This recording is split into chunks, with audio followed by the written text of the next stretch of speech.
We are back. It's the Joe Holka Show presented by Line Movement. You'll notice something right away, guys. Behind me, my lights just are not working. And when things like this happens, they always seem to happen on days where stuff kind of comes out of nowhere. So apologies that we're a couple minutes late here. We're going to roll with the dark background look today. But we do have a bright face at least, so it could be worse. We will have Jake Seeley with us very shortly. Normally I like to kind of hang out with you guys for a little bit, kind of get our feet set before we jump right into the segments. The day must go on. The show must go on. When you're working for a public company, a lot of random things can happen throughout the day. So literally just had to jump on a call for something that could be really big for I3, for Line Movement, for BlitzBet. Can't talk about it yet, but I will say that we're not late for no reason. So guys, week 2 in the books. Definitely think that overall it was a tough week for injuries. A couple people in the chat mentioning that right away. We'll get into that. We'll also get into a bunch of stuff in terms of the waiver wire. We'll go through our first look like we always do with Jake Seeley. We'll also go through some trade targets. So that'll be a lot of fun. Always good to talk to Sigmund Bloom about some football. We'll do a little bit of a Q&A per usual. Going to do something a little bit different today, guys. At the end of the segment with Sig, where we go through trades, going to take 5, 7, 8 minutes and go through some of my top teams on DraftKings this past week. I think that'll be a good thing to kind of do overall. You guys were kind of asking what happened to the review streams that we used to do. I used to review the 1500 every week. Definitely just in general want to make sure we're hitting on a bunch of other segments, but if you guys want me to bring that back, we can do that. We do have the Tilt Space at 6:30 p.m. Eastern time on Sundays.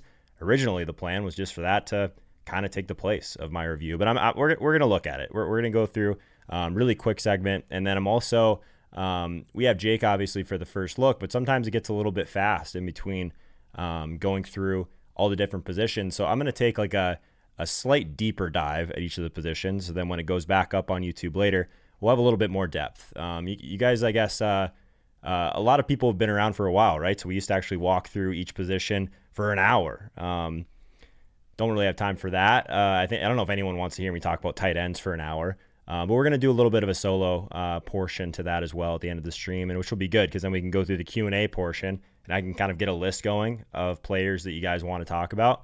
And then we'll dive a little bit deeper into them at the end of the stream. So that'll be good. We'll be using the NFL data table at linemovement.com per usual. We'll get to that with Jake here shortly. But week 2, guys, the waiver wire in general is going to be some crazy types of decisions for everyone. But guys like, are we going back to Wayne Gallman? Are we going to Deion Lewis? Obviously, Saquon Barkley lost for the season. A lot of implications in season long and DFS. I'm not sure if anyone was really long on the Giants in terms of their futures odds in the betting markets, but a lot changes. So we'll see who it ends up being this week. We'll get to that with Jake. We'll get to a bunch of different stuff with him in terms of maybe some quarterback streamers, some defense streamers. Just kind of it's a Monday, right? We're doing kind of our first look, but also just dipping our toe into what we're going to be talking about for the next 5-6 days. So really exciting. Had a good week overall personally. So 2 weeks in a row, going back to back, always feels nice to get off to a good start in DFS throughout this whole thing that we call football. There's going to be bad times. There's going to be times where we wish that we would have done things a lot differently. But it's easier to kind of take that in stride, especially when you get off to a good start. So how was everyone else's week 1 as we're waiting for Jake to jump in here? How's everyone doing? I want to hear about the plays you wish you would have made, the plays that you were happy with. We got a couple people in the chat. Obviously, it's Mookie here. Eric McKibben is here. Mikey Boy G is here. Appreciate you guys being with us again. We are going to do the starting soon screen, but it's going to be the Be Right Back stream. So as I'm getting Jake set here, I'm going to throw the Be Right Back on. I will see you guys very shortly. We'll try and get to some of these questions you guys have in the chat. Again, apologies that we started a little bit late, but I don't want that to take away from our time with Jake. So I will see you guys very shortly.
time to bring in our weekly guest. He's the senior writer at The Athletic. Be sure and follow him on Twitter. He is at AllInKid. Jake Seeley, welcome back to the Joe Holka Show. How was your week 2, my friend? How was anybody's? Well, I guess from a DFS perspective, I cashed on FanDuel and hit in one tournament. I mean, barely in one tournament. DraftKings was the exact opposite. Isn't that the truth? I feel like we've been doing this, you and me, for the past 2 years. I should stay away from DraftKings, apparently.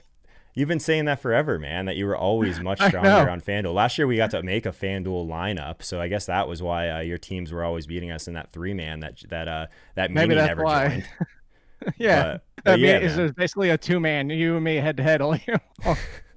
Did he ever enter it? I feel like it was like maybe like we did that for half the season last year, and he never even entered the contest once. He was scared of your FanDuel skill, man. I think that's what it was. I think that's what it was. I think he entered maybe twice, which, by the way, right off the top, just to show like how you make like the industry, we can even overthink ourselves, because what did we talk about last week with Kyle Murray? I said at the beginning of this year I wanted to see him run more, and then I was hesitant last week, and he's running this year. I backed my own self off of something I should have been on. Isn't that just the way it always goes, man? You just talk yourself. That's why we have a full week to talk about this stuff, because it's a full week to figure out the plays, and then it's plenty of time to move off the plays before kickoff, right? So I actually came back to him. Those are the lineups I cashed. I came back to Murray and Hopkins. Yep. That's I actually ended up having a really good week on DraftKings this week. So I actually would have beat. So we have the show with Peter Overzet and Michael Leone every Sunday night at 6:30.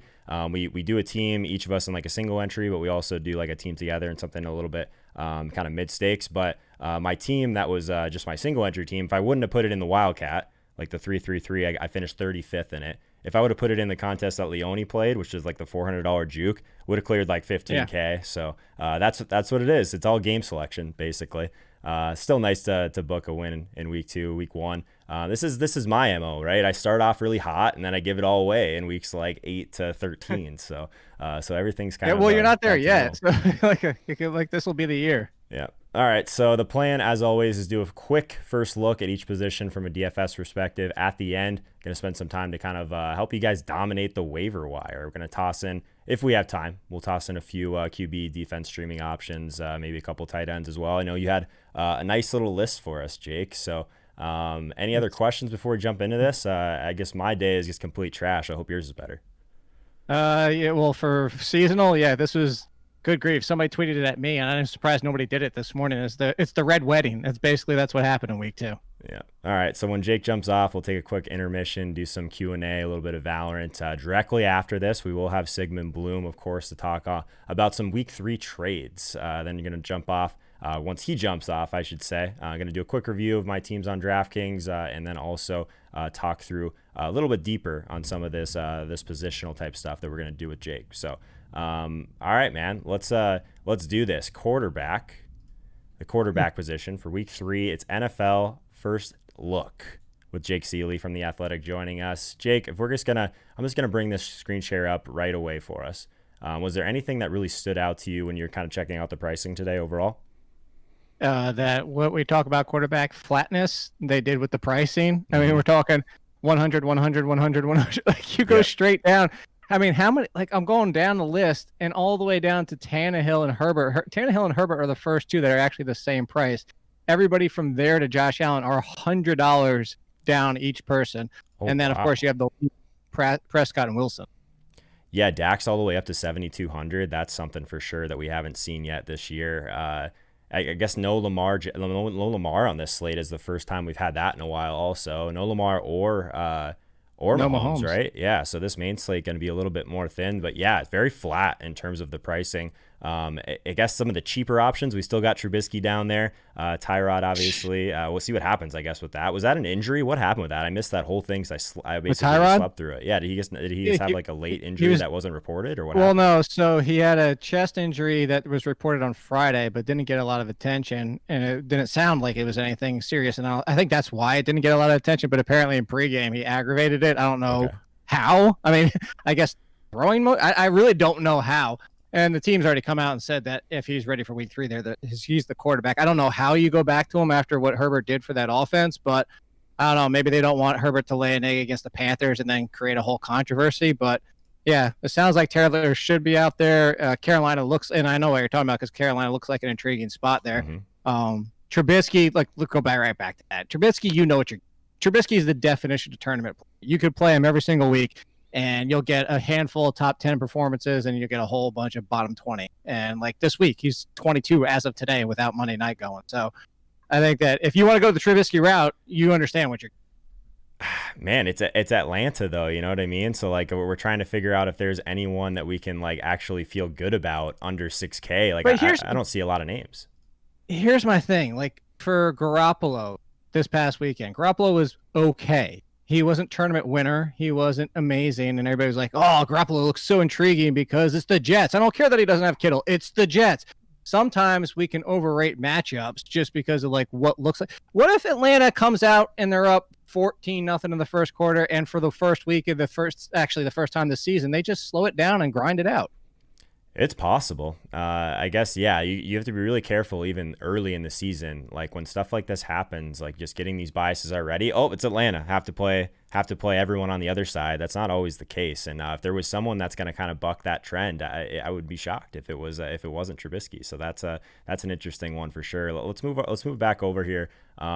So Kyler Murray 6,800, Josh Allen 6,900. I feel like last year we didn't really have to worry about the price tags with those guys anywhere near that. So maybe it's like finally DraftKings is catching up, but it took like 2 full seasons to realize how valuable some of these guys are that are running a little bit. So how do you feel about those two guys overall going back to the well with Kyler Murray or Josh Allen? Buffalo has against the Rams, but Arizona gets this Detroit defense that everyone's been pretty much taking advantage of. So paying 6,800 for Kyler Murray, that's tough, but I don't know if it's wrong. I don't think it's wrong either. I mean, you can make a case for Cam Newton, the Raiders at home too. For the fact, I don't think he's going to rush for 2 touchdowns every single week, but he was going for a third in that game before he got stuffed at the end of the game. So I feel like if you go for anybody in this range, the 67, 8, 9, Allen, Murray, Newton, I'm not going to disagree with you. The big thing with it is if you're looking for a stack, do you go Newton? Do you go back to the well with Julian Edelman? That kind of feels like maybe that was a game situation there. The Raiders might, pace wise, again, we haven't seen their second game yet, so it's kind of speculating on that. I feel like he's the odd man out anyway, so I'm going with Murray or Allen if I can afford it. This might be one of the few weeks. I told you I always like to go defensive tight end and kind of back my way into tight end and see if I have money left over. This might be one of the weeks where I do like an Allen, a naked Allen, or maybe Allen with Diggs, but I feel like a lot of people are going to be on him after last week. But I feel like Kyler Murray is the best play. Like the Rams defense has been surprisingly better than average. They're not what they used to be at the cornerback position. But if you look at the first 2 weeks, despite what the offense is doing, the defense has been playing well, especially against the pass. So I think Allen might look like the odd man, especially if you consider they can take away Diggs. I think Murray looks like the smash. You mentioned like Lions, they haven't been able to stop anybody. They're not going to stop anybody. They had one defensive player and they traded him away to the. Yep. So I think that overall, that's the one that stands out. We don't have on a Monday, obviously, we don't have all of the Vegas lines completely in place and locked, and there's going to be some movement as we continue through this week. But Jake said it personally last week that Kyler Murray seems to be like one of the top options. I guess that price point, man. I wish that we had someone like him a little bit further down. I think that Cam is interesting in that same range. I don't know if Cam is going to see the ownership that we'll see from Kyler after Kyler's just been gone, I guess, completely crazy. But the Vegas matchup still makes some sense. Nice total there. Relatively tight spread. It's just so much tougher to stack up Cam Newton, at least for me. Do you have anyone that kind of stands out overall for Cam in terms of if you wanted to stack him up?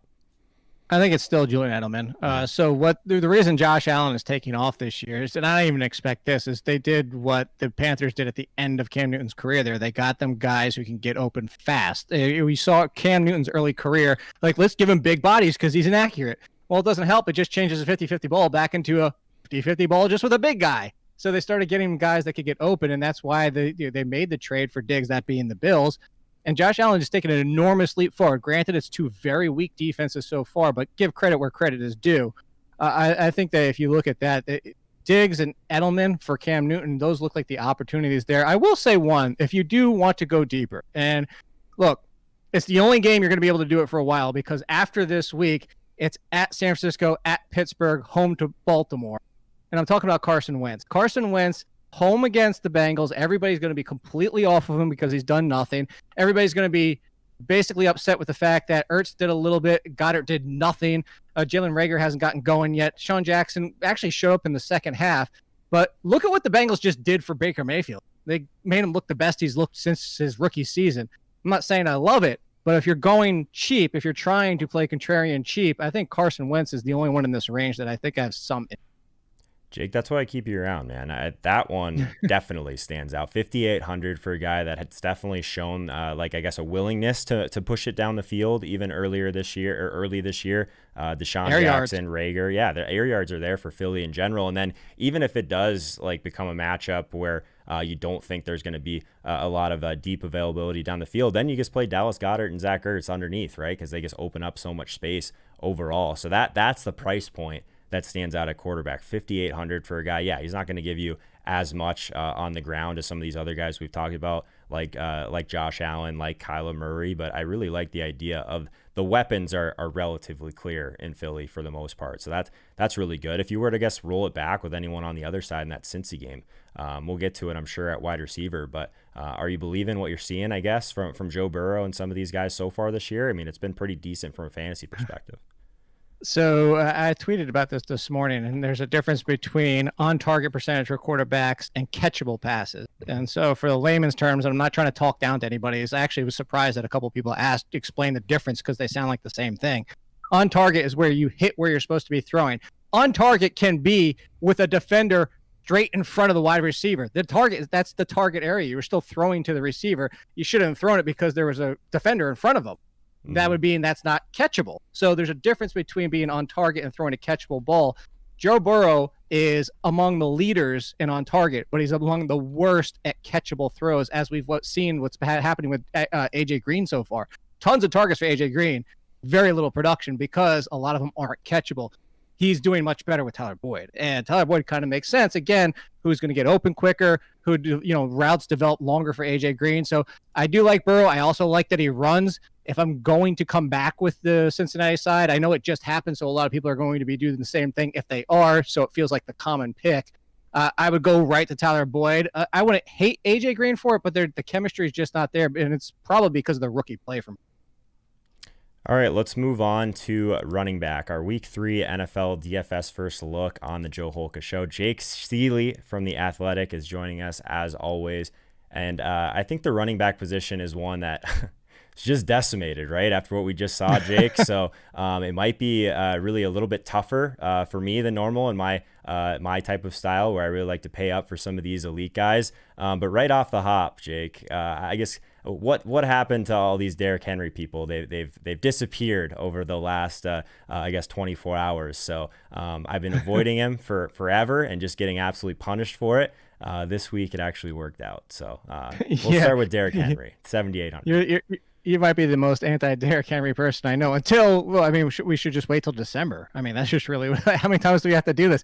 He's the new Zach Ertz. Remember, Zach Ertz used to only show up in December.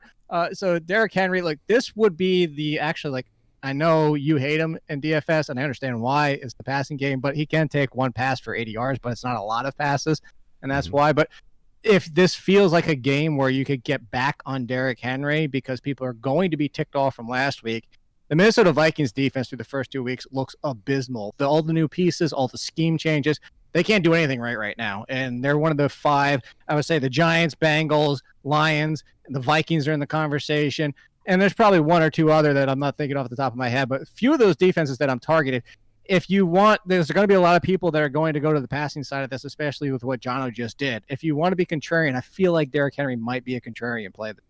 Yeah, it's going to be interesting to see if all these Derrick Henry truthers just completely jump off this week, and then this is the week where he just goes crazy for over 200 yards and 2 touchdowns on the ground. That would be poetic justice, and something we see a lot in DFS is just these people that are extreme chalk. The next week they're 5%, something like that, and then that's the week you need them. So that's an interesting one. Jonathan. Well, you know why everybody was at Derrick Henry is because they kept showing that damn highlight against the Jaguars from last year where he threw 3 people down on the way to a touchdown. Yeah, and then his price was at a point where I was lucky that I didn't have a ton. I will say I did have some Derrick Henry. I'm not a crazy person, But yeah, I mean, my main team ended up fading him, and it worked out. Faded him in favor of a Jonathan Taylor team. He's 7K this week. So what do we think about Jonathan Taylor at 7K against the Jets? You included the part that mattered against the Jets. That's the other one I was trying to think off the top of my head. This is another team that I'm going to target a ton of. Jonathan Taylor's usage was terrific. And what we saw in that game, so there's twofold here. And for not so much DFS purposes, because you're not really getting too invested in Nyheim Hines any given week. But the one thing about Nyheim Hines, just in that game also, Phillip Rivers, one of his lowest targeting the backfield games he's had in a long time. This is somebody that targeted last year 34% of the time, came out of week one, almost 40% to the backfield. And he still threw to the backfield, but it was only in the teens in week two. And we saw some for Taylor, but basically nothing for Hines. That's the good. I say all that to say that's the good news, is that even if the game script is pointing to a lot more running and very few targets going to the backfield, Jonathan Taylor checks in first. And that's what you like to see. So I feel like Jonathan Taylor, honestly, until he gets to the 8K range, he's almost going to be like a plug and play for me. Yeah, I'm with you. I liked what I saw from him quite a bit. I think that even in this spot, that obviously makes a ton of sense to go after them against the Jets. One name that I have to ask you about it, because you know my history with this pick, and you brought him up. You're going to be bringing him up earlier, I'm sure, or later, I'm sure as well. 6,200, Leonard Fournette. Lenny, what do we think about Uncle Lenny this week at 6,200? I don't know. Am I just getting my hopes up after what we saw, that volume when all these people are playing Rojo for some reason, which I never understand that one fully. I guess I get he was 5,900, all of that. But what do we think about Lenny this week going forward? Because his price still probably hasn't caught up if he's going to be getting that type of work. Well, the Rojo I also understood because they had maybe 5 decent defenders and 2 of them were out for that game. So I understood the Rojo, but here's the thing: is that's fumble, which they already came out and Arians is blaming him on the fumble. Like, they didn't just say like, oh, it was just a miscommunication. No, it's all Ronald Jones' fault. He was looking for a reason to make the switch, because once that happened, the rest of the game, 5 touches for Ronald Jones, 14 for Leonard Fournette. He was waiting to make the switch.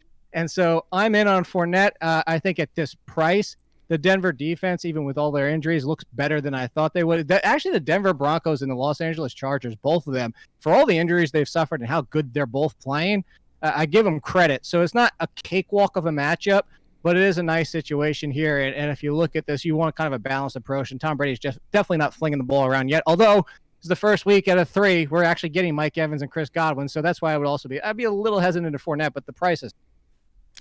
Yeah, I'm with you. We'll get to in the waiver section if you want to try and go the backup running back route, either to be filling in for Christian McCaffrey or Saquon Barkley. But check out that video because we need to move on in the first look to wide receiver. So wide receiver, week 3, Jake Seeley with us from The Athletic. Just moving over here, trying to figure out if there's anyone that is a priority at the high end. Last week, Twitter told me that Devontae Adams was the priority, so I was enjoying that expensive wide receiver fade when he was like 30% owned.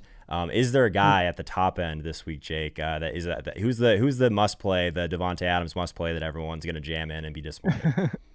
That's going to be disappointed. I feel like everybody's going to jam in Calvin Ridley, and it's understandable. I will say this: if you look at so far, somebody gets left out, and this is what we knew. The same thing with the Cowboys. Somebody has to be left out. Cowboys offense so far, Gallup's been completely the one left out. They just replaced Jarwin with Schultz, and he's been left out again.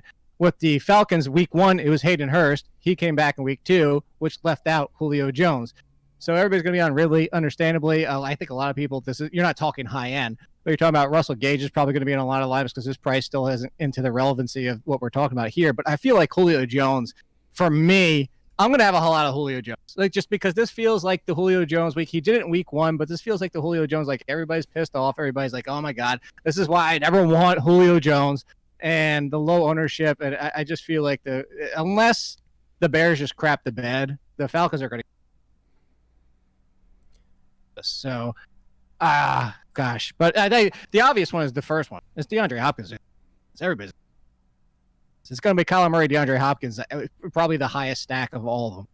Yeah, I think that Hopkins is definitely going to be popular. Julio at 7,400. Yeah, sure. If you're looking for your 120 on 9 catches and no touchdowns, I think that's perfect. He It's great, scores touchdowns. great value there, man. Great value if you're spending 7,400 for a guy. No, I'm trying to play to your narrative, right? We'll get him at like 5%, and then he can have his Julio eruption spot, and you'll win all the money, man. That's the way to do it. He has, yeah, but he scores like 5-6 touchdowns every single year. It was 1 year people want to remember those 3 touchdowns. 1 year. Didn't he like lead the league in receiving, and then he had like 3 touchdowns, something Yes, absurd like that? yeah, 3 touchdowns that year. But I think he averages 6 touchdowns a year. Actually, I think even including that 1 year, because he had 2 seasons at 8, if I'm remembering correctly. Mm-hmm. That's an interesting. I don't know. I guess I love the biases overall. It like makes me really happy with all of this stuff that we're doing.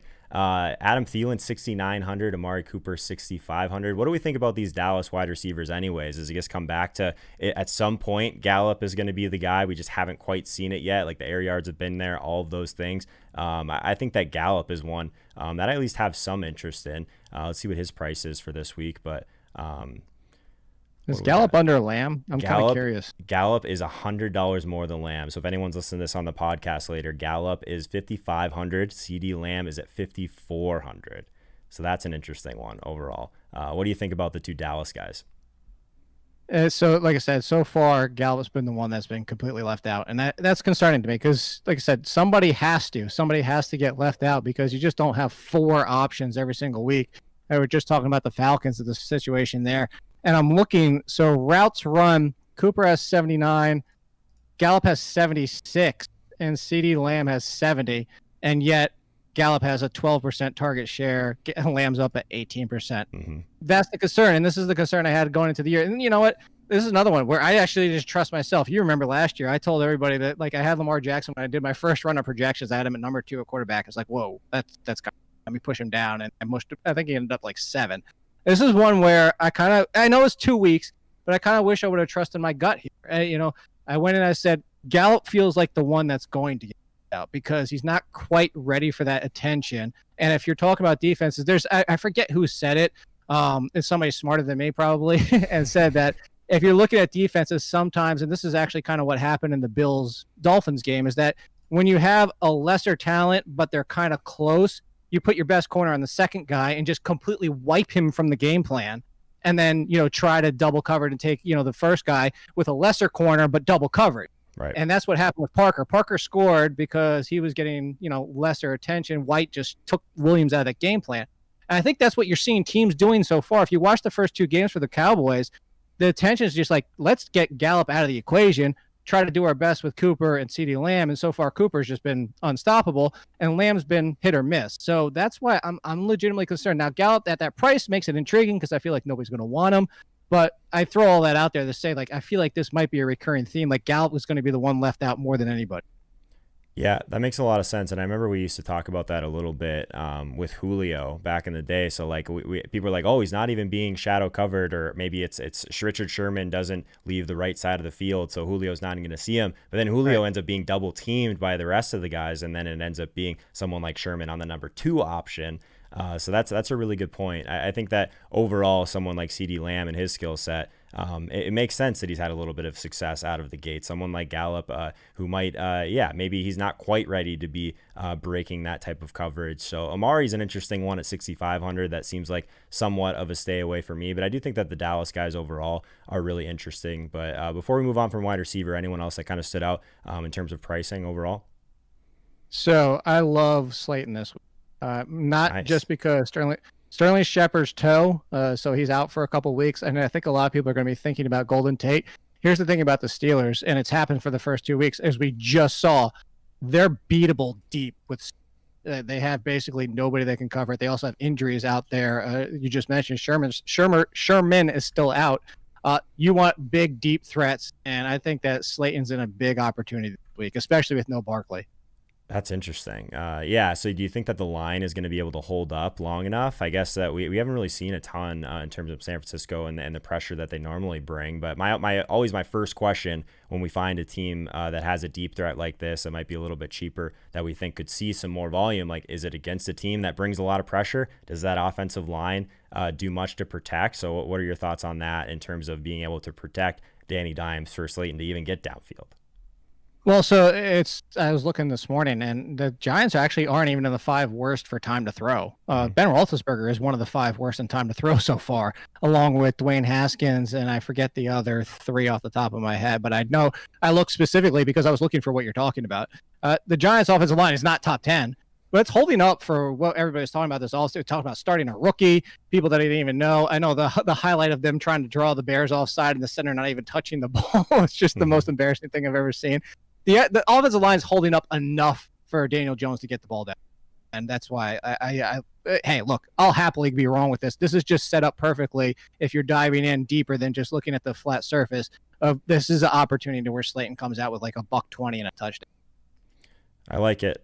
Jake Seeley, everyone. We're going through it now. Our tight end position for week 3. Going to touch on it quickly. I'll circle back and go a little bit deeper after Jake gets out of here. But we got to keep plowing through these positions here. So at tight end, Jake, Tyler Higbee is now $5,900. He's more expensive than Darren Waller. He's more expensive than Zach Ertz. What do you think about Tyler Higbee against Buffalo in this spot with an elevated price tag? Oh, this is easy fade. Easy fade. 3 touchdowns. Like we wanted to see Higbee get involved, and Jared Everett's been a non-factor, so that's nice to see. But it is Buffalo. It is on the road. It is Tyler Higbee, where Cooper Kupp and Robert Woods having a big day could leave him out. Van Jefferson's been pushing Josh Reynolds aside. Like this is another offense that somebody has to be left out. Higbee had a huge game. I feel like a lot of people are going to gravitate towards him off recency bias of 1 week, and he had a decent week, obviously. This 5,900. There's just too many other options. Hell, your boy at 400 cheaper with no Cortland Sutton at 5,400. Like that 500 savings to get. Yeah, Noah Fant. It's your boy. I know. I'll wear that. I was beating that Noah Fant drum for far too long not to wear that last year. It finally worked out. That seems look at the options right there. It It does, especially when you see Zach Ertz at 51. Zach Ertz, 51 against the Bengals. Are you kidding me? Jono's at 52 ahead of Ertz. That's a great one still. Hawkinson, I'm probably going to fade at 53. He's great. If Kenny Galladay's back, he's only getting like 13-40% of the targets, which is a problem. With no Galladay, I don't know why Stafford's not looking his way more. And then, to go further down, I still think like Hunter Henry's been used a lot. Hayden Hurst, you're probably going to have a lot of people come around because of what just happened, and he's at 4,700, so he might be a fade just because of popularity. I think that's interesting. Even cheaper than that, like if Jack Doyle's not back, is Mo Alley Cox at 3,800 a guy that we would look towards for the Jets? I think he's one that makes a ton of sense, right? That's a super easy. Jordan Reed, if there's no Kittle, that's Jordan Reed and Mo Alley Cox. The answer is if there's no Doyle and no Kittle, just smash both of them to all your lines. That's so easy right there. I like it, and it might end up being a pivot, or maybe it gets a little bit more popular. But Eric Ebron at 4,300, I think is pretty easy to put. I don't like how much Vance McDonald keeps getting on the field. Just stop with that. Vance romance, man. That's always the worry with anyone. Like anyone on Pittsburgh, it's like if you're all in on Pittsburgh and you don't have Vance romance, and that's his one game. It's tough. That's basically what's been limiting Eric Ebron so far this year, though, right? It's just the impact that Vance romance has had so far. Yeah, I think it absolutely. But to go further down, I think Chris Herndon's intriguing at 3,400 because he's been nothing, but at the same time, they're limited in options, and he's still getting opportunities that just hasn't connected yet. All right, Jake, let's talk through some waivers. We're going to touch on a couple running back ones. Obviously, we mentioned that we would get to them. I wanted to make sure we saved enough time to talk about Mike Davis, time to talk about either Gallman or Dion Lewis, or even Devonta Freeman. I guess he's worked out a little bit for the Giants. So what are your thoughts on in terms of if you had to pick one guy on the waivers between those 4, I guess? What are your thoughts for this week? I think the easy one is Mike Davis, obviously. It really comes down to the fact that I don't know how much success this offense is going to have as a whole with no Christian McCaffrey. And Mike Davis has shown well before. The problem with Gallman and Lewis is a lot of people are going to assume Lewis because he got all of the snaps, but Gallman was inactive. And it wasn't that fact that Gallman's not the next man up. The reports are he still is the next man up. It's just that Lewis also plays special teams and Gallman doesn't. So I think there's going to be a split between them. It's not going to be any kind of workload that Saquon Barkley saw. You've heard reports that Devonta Freeman is coming in for a visit. If he gets added, he'd probably be he'd be the best out of the options. But I think Davis at running back is the easy pick up here, although I wouldn't expect the world. This isn't like Chase Edmonds replacing Kenyon Drake or Latavius Murray replaces Alvin Kamara. Exactly. Yeah. He's not someone that's like an elite pass catcher or anything like that, right? Like when I saw the name, I actually just had to check, like, who is Christian McCaffrey's backup? I see Mike Davis there. It's just like, oh, that's kind of rough. I don't know. Does he end up getting that same type of role? I find that hard to believe. Well, and also because they might bring Reggie Bonifant right back onto the roster, and he's a better pass catcher. Although Mike Davis did get a lot of work in the passing game when Christian McCaffrey left, it still might be Bonifant in that role. If they bring him back on, or if they even sign somebody else, Mike Davis might be in like a 60-40 split with somebody.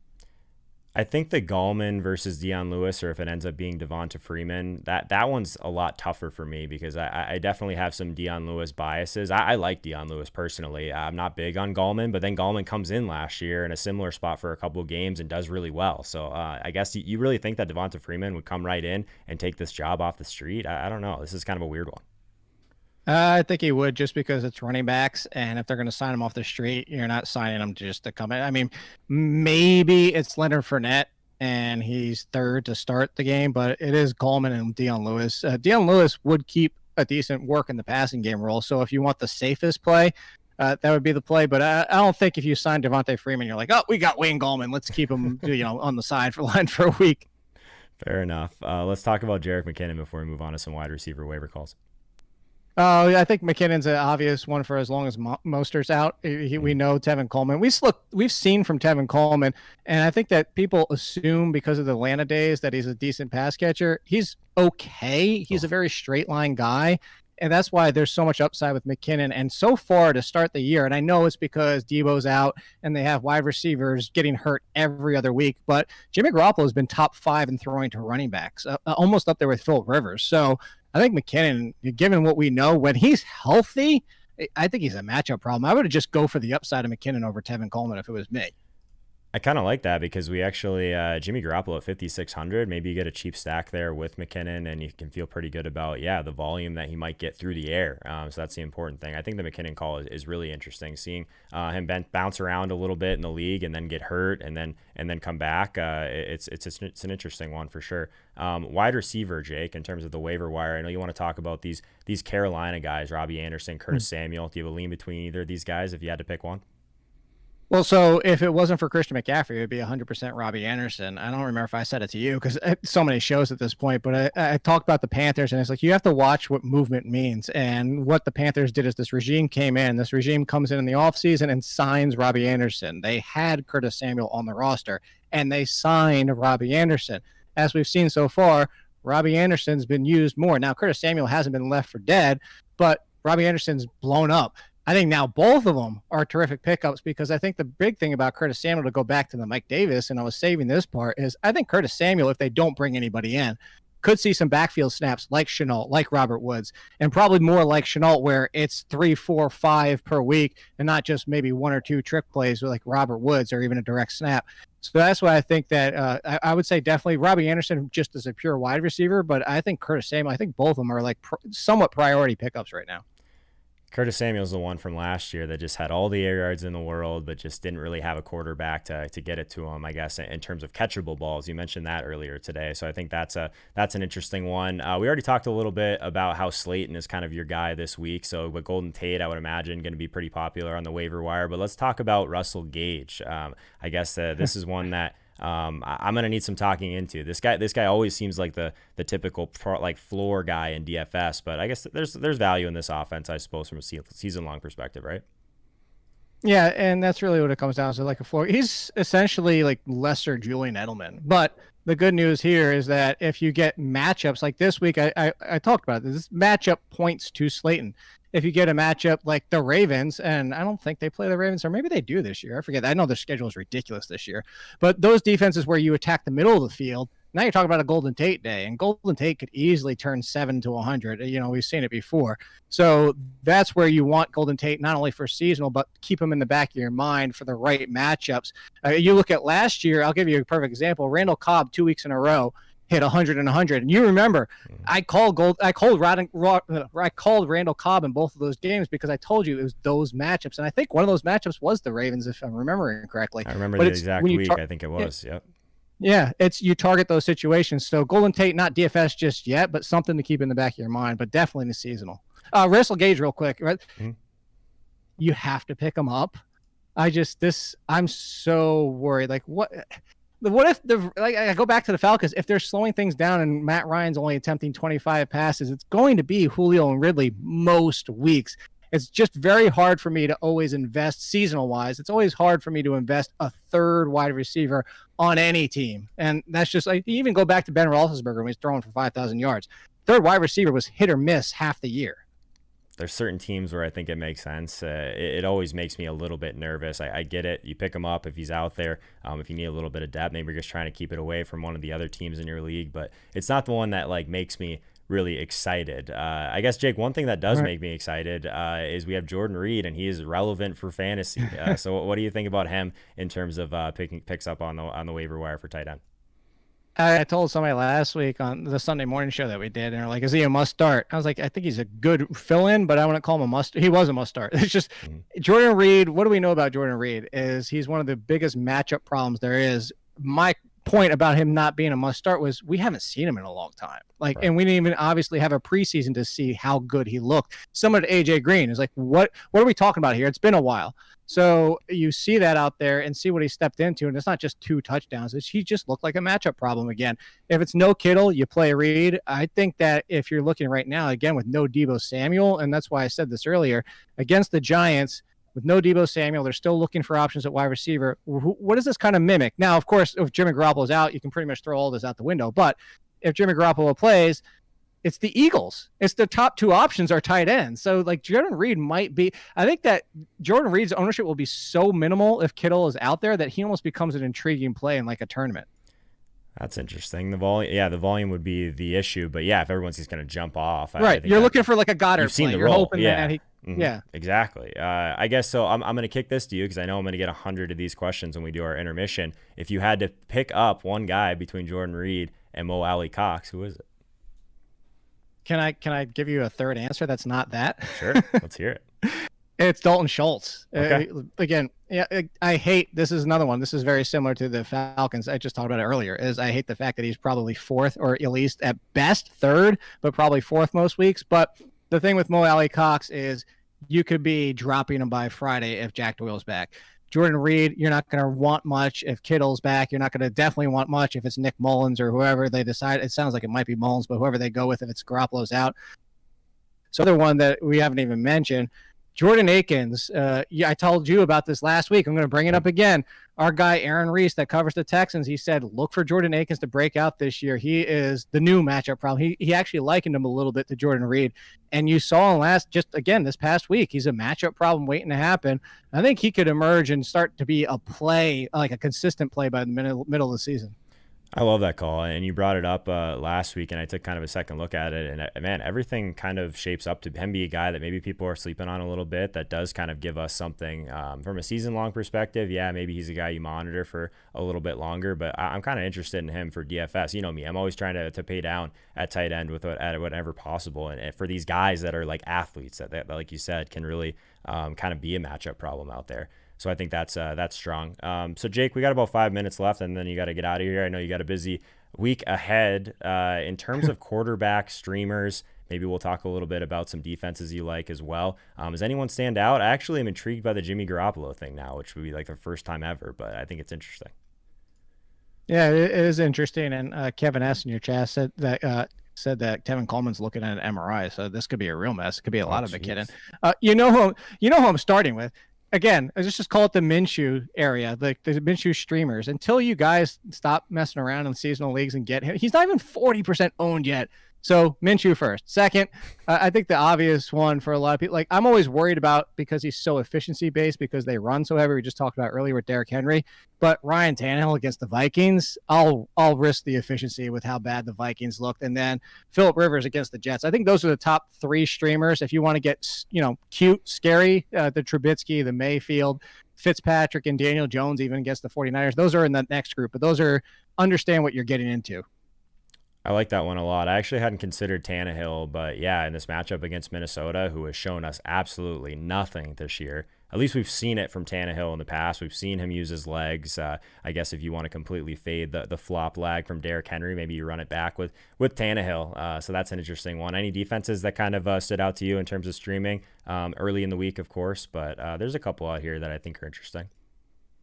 Yeah, it's a reminder that the defenses can't be 60% owned. So for everybody's like, what about this one? Well, that's why. So the top one is go right back to that game. It's the Colts, the Jets, or actually home to the Jets. If you want to keep attacking the Jets in general, here's the fun one. And I think it could be scary for one reason is that Jeff Driscoll now runs a lot, but at the same time, Jeff Driscoll is also a little reckless. And the Tampa Bay Bucs defense is better than people realize. They're still really good against the run. And now they're starting to get to the quarterback a little bit and create some turnovers with Driscoll. I say the Colts and the Bucs are the top two. And then I go back to the Chargers. Now you get the Panthers with no Christian McCaffrey, and the Chargers somehow – look, the fact that the Chargers were in that game the entire game and limiting Patrick Mahomes until the fourth quarter with all their injuries, I give that team so much respect. I like both of those picks. I guess we'll circle it back one more time. What about the Titans? That one's got to be available in a lot of leagues, right? Against Minnesota. No, they're high up there. They got a lot of respect, but yeah. But okay, I think that enough. If they're available, that looks like that definitely looks like a good one. Kirk Cousins just looks like a mess too. Not alone, the Vikings defense looks terrible. Then Kirk Cousins just struggle. I mean, you're asking a rookie to play outside who played essentially slot his entire career in Justin Jefferson, so he's dealing with Adam Thielen and nothing in the passing game right now. And he's not even throwing to Dalvin Cook as much, which I don't understand when you have all those issues. Madison's been out there a ton too. I feel like that's like the biggest or the most tilting thing about playing Dalvin Cook is you just see Madison getting all these like high value touches. Like every time he gets the ball in the red zone, you're just hoping he goes down to the one and Cook can go out there and score. Honestly, people last week that had Dalvin Cook in DFS got a little bit bailed out by that touchdown because it was looking really bad for a little while. But it's looking sketchy, and I think that the report I pulled up earlier is so Dalvin Cook had over 4 targets per game last year, and now he's down to like 2 so far. Again, it's only 2 weeks, but it's really, it's weird because you would think he would get more involved with how many issues they have at wide receiver, and it went down.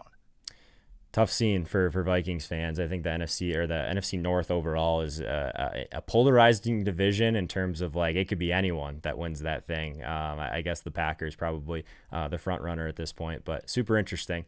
Jake Seeley, everyone. Before we get out of here, Jake, tell everyone what's going on at The Athletic. I know you got a code for all the Joe Holka Show people out there, so give your plugs and we'll get you out of here. Yeah, it's really easy. It's just theathletic.com/line movement. So there you go. You get your $1 per month if you come over with the name of everything over here. But yeah, the waiver wire article, which is the biggest one, it's on week 2, and it's the biggest one I've done in a long time, is going to be out at midnight, ranks out at midnight tomorrow night, and tons every single day of tons of stuff better than I write. They're just covering any team that you want. So go check it out. All right, guys. Jake Seeley, follow him on Twitter at AllInKid. We'll see you next week, Jake. Love it.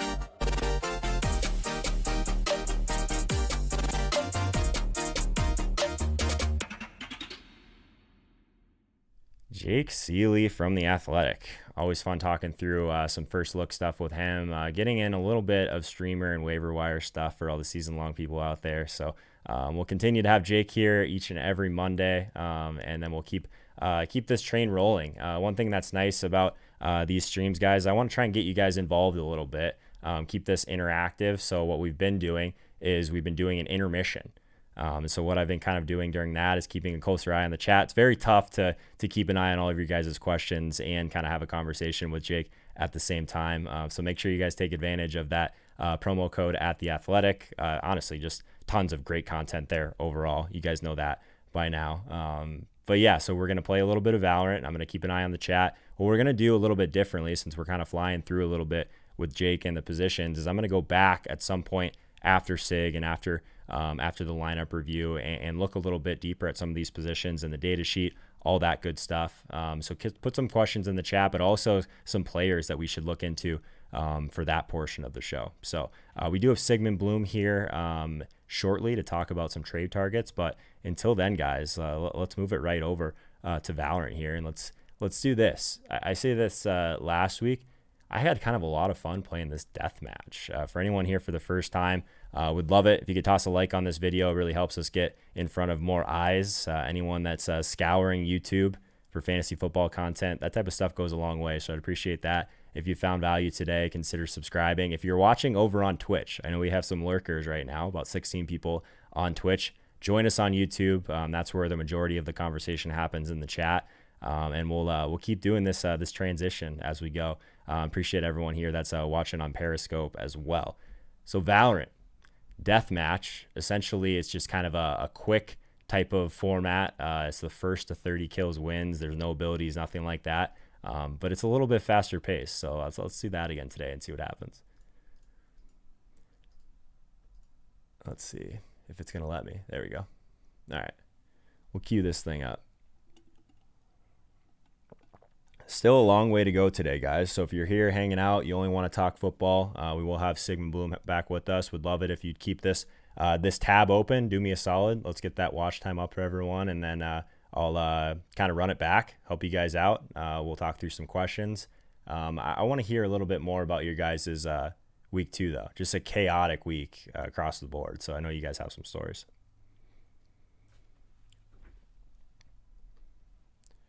Would love it if my lights would turn on behind me at some point today. Shout out to Hugh. Yeah, Kevin S. in the chat was saying the Athletic worth the sub, especially for $1 a month. Yeah, that's just insane value, guys.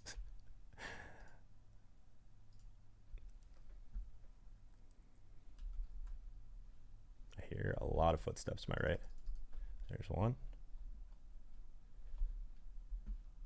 I do not like the spot I'm in. Tapped. Should you go after Mike Williams? I still think Mike Williams is going to blow up at some point, Chris. Just that the air yards can only go so far before that guy just helps us out eventually, right? No, I like Mike Williams a lot. Don't really understand how Eckler keeps getting 20 touches. Man, Eckler's a scary one in DFS. He's definitely on my list of like guys I want to look at a little bit deeper because he is cheap. Wow, hit him for 80. Mossert listed as doubtful for next week. Yeah, I like the McKinnon call quite a bit by Jake today.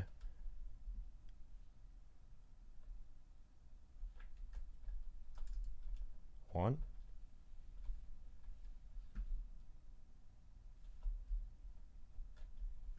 This guy's going to come right out from this door.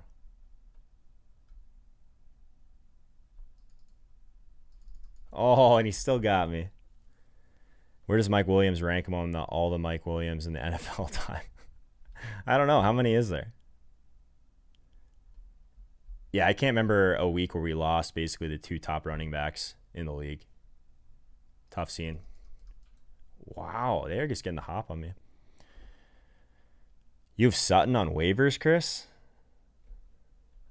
I don't know, man. I like the idea of grabbing him for sure. Are you in a 12-team league and Sutton's on your waiver? Someone dropping him? That seems crazy to me.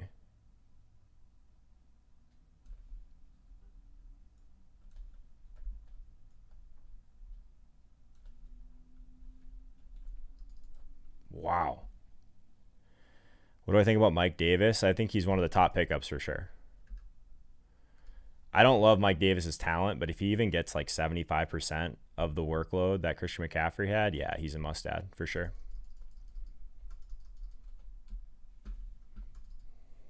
That box did not save me.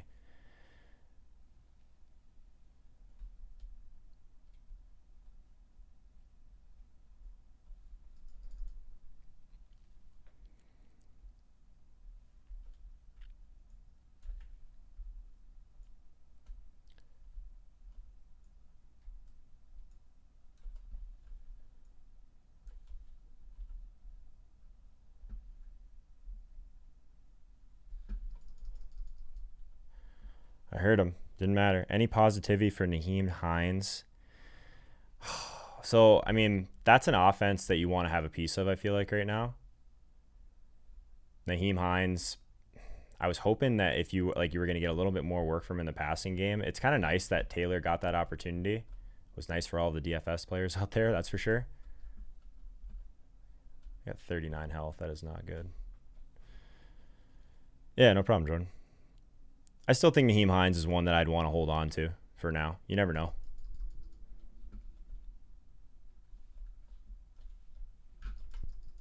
Got him. This game is much sweatier than the real one.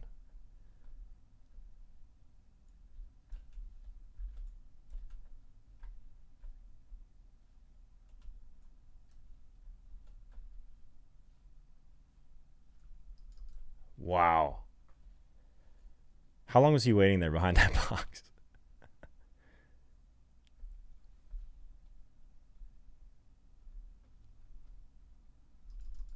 Same guy.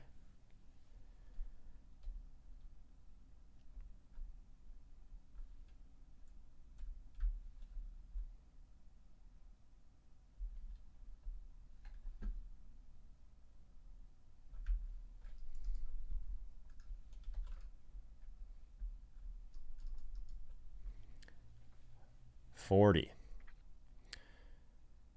Some serious field issues this week. You think that was part of it, Mookie? I also have Landry and Marvin Jones on. Man, that's crazy. It's a deep waiver wire, my friend. I don't envy you in some ways.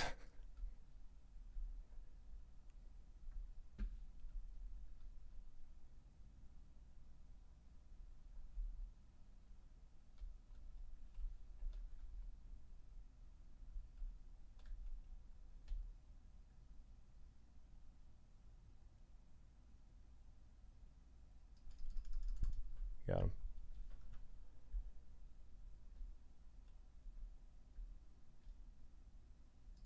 That was it. Driscoll to Fant for at least a week or two. I like the Fant call. Fant is expensive in DraftKings right now. Guess it makes sense, though, with the volume that's going to open up. Appreciate everyone that's still hanging out, guys. Be fun to catch up with Sigmund here shortly. What are some questions you guys have in terms of trades? I'll try and ask them if we have enough time with them.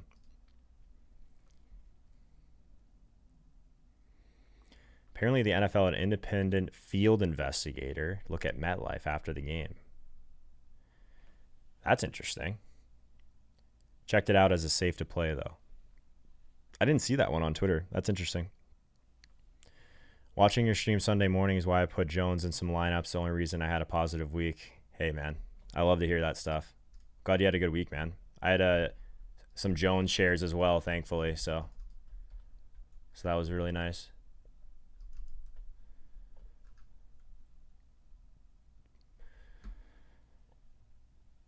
Hey, Rome's, thanks for the subscription, by the way. Anyone that's here for the first time, would love it if you consider subscribing. Toss a like on this video when you get a chance. Really helps out a lot, guys. Seriously. My pinned tweet on Twitter has the link to the podcast. So if you can't be here on a Monday or Wednesday at 3 p.m., definitely would check out the podcast. Let's do this. I didn't even turn on the audio yet for game. There we go. Now you guys can at least hear what's going on.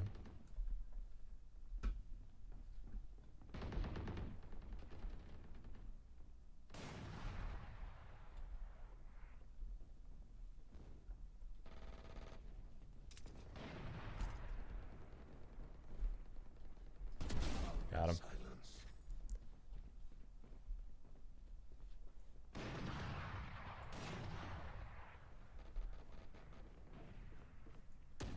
Oh my gosh, right through the wall. Always had a tough time putting Jones in my lineup. I'm the same way, Mookie. I rarely play Jones.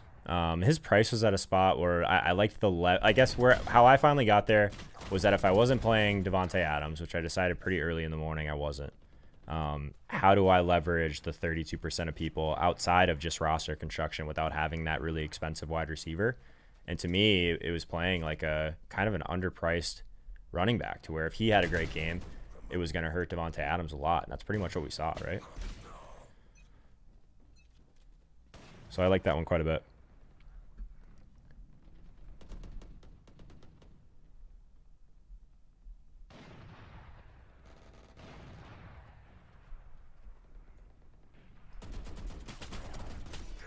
Wow, 80. Oh boy.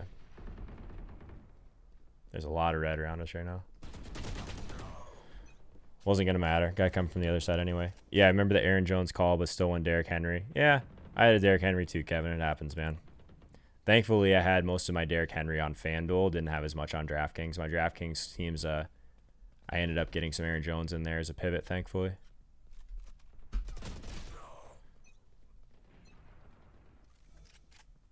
Tannehill is one of my favorite options so far, man, on the really cheap side. So I'm with you on that. You have the sharp call, Mark.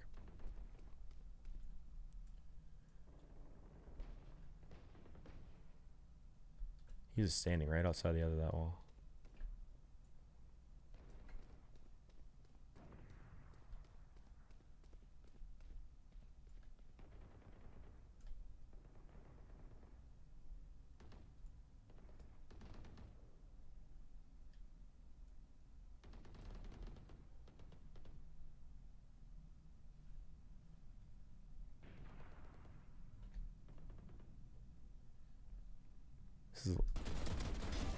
That was the longest I hadn't seen someone in this death match.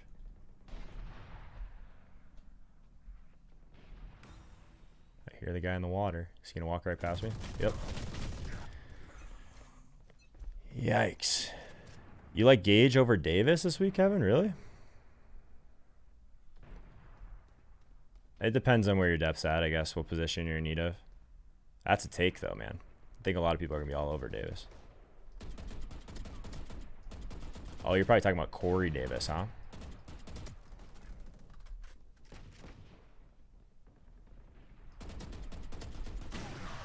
Wow. Got an assist at least. Oh, for season long. I got you.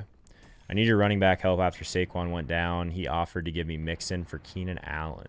What's your wide receiver situation like, Bernie?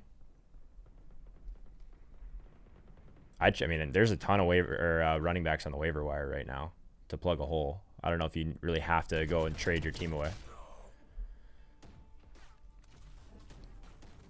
That was a decent round.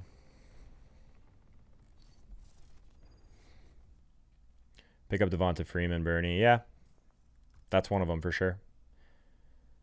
It just sucks that, like, you don't know what type of role he's going to have going into week one. You know what I mean? His week one with the team, I mean.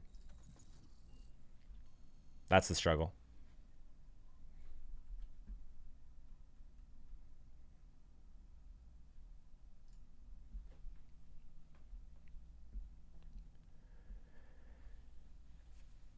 We still got Jake hanging out in the chat. What's up, Jake? Take Mixon if you have wide receiver depth. Taylor more air yards to target than Allen. Apparently he's back. I like Allen more if Herbert at QB. There you go. You have it from Jake Seeley, our resident season-long expert. Jake, aren't you supposed to be working now, man? I thought you had your day planned out like to the minute. And you're watching me play video games. You're watching me not play video games well. Why would they spawn me right next to someone? What is that all about? That's when we strike. Hunt them down.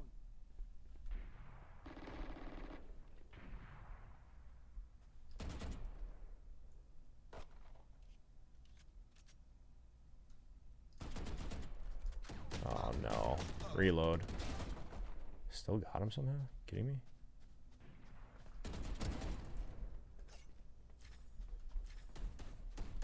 Oh, jeez.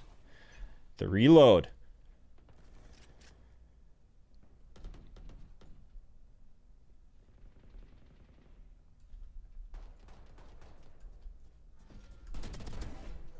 Feel that, Reyna.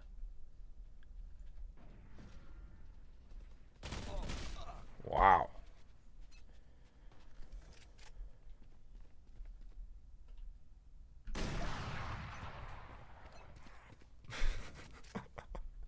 That was vicious. What? Look at that flick. I looked like I knew what I was doing there. Is this guy gonna chase me? Try me out, buddy.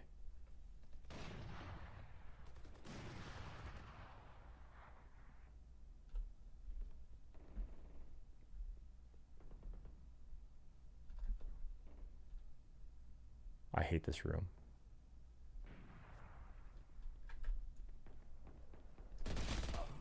That jet has killed me like 4 times.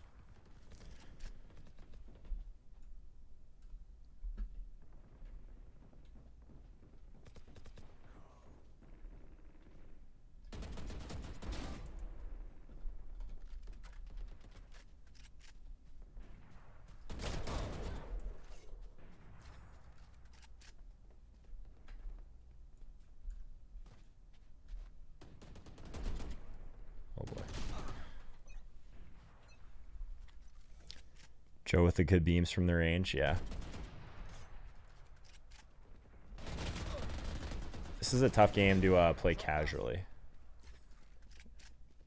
but it is fun. No more.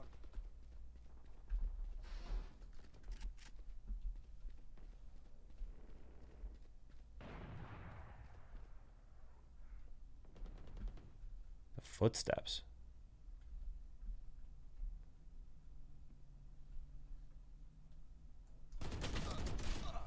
Wow. I don't know what I'm doing wrong there, fellas. Really, I'm not gonna lie to you.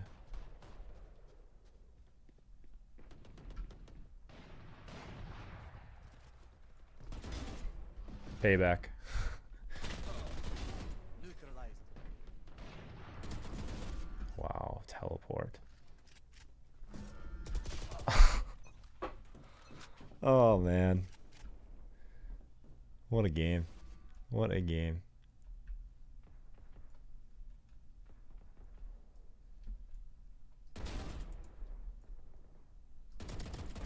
Nice, let's do it. Someone knows where I am.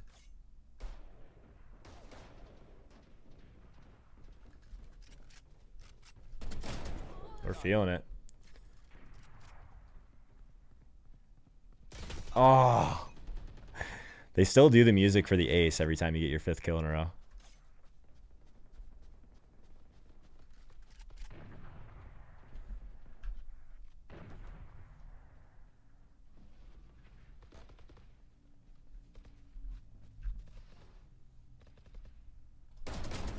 Taken out.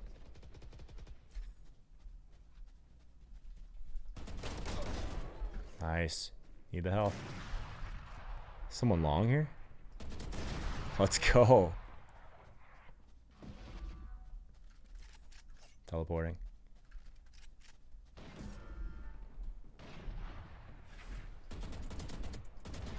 Oh no.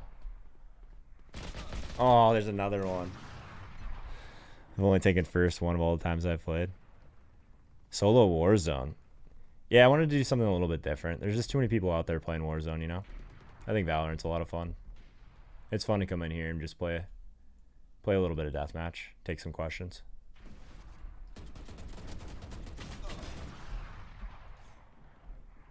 I really need that health, but I don't think I'm going to get it.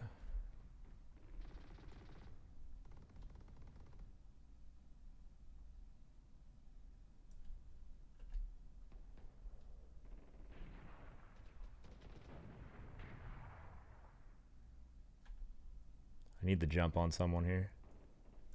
There's not much you can do with 41 health in this game. Oh, see, I hit her for 120.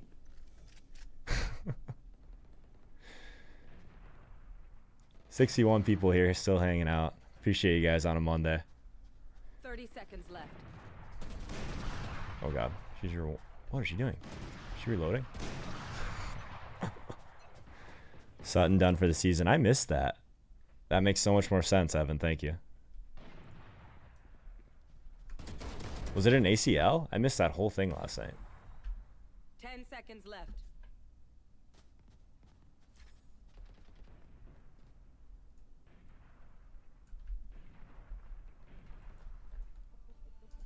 That was a good round. We'll take that. Torn ACL. What a bummer. That explains Fant's price. I had no idea why Fant was so expensive. That makes way more sense. That's why I keep you guys around for stuff like that. You got to help me out, right?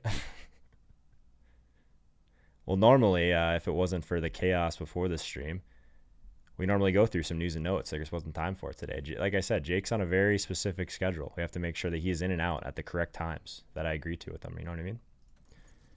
So that's what we miss out on, being able to do notes or being able to do news. Do I play a lot of ranked? David was asking. Not as much as I probably should. Ranked is fun. We probably don't have enough time to play ranked today. Maybe we'll do that on Wednesday. David, come remind me to play ranked on Wednesday. Match found. I think this one's a little bit more casual. It's kind of it's just like more of an arcade type of feel, just because it's a everyone versus everyone type of situation. It respawns you quick, all of that stuff. It's a little bit more fun to do this than worry about like talking to my team and strategizing and stuff. I'd rather just play this for fun while everyone's kind of tossing in questions and stuff. Let's try this, you guys. Number one player that you're trying to trade for right now in season-long leagues. I want to see if anyone's aligned with Sig. I got Sig's list right in front of me right now. Oh my god. I did not deserve that. Deontay Johnson is the top waiver or the top trade shot. That's interesting. Actually, I'm going to bring up Sig's list right now. I can't give anything away.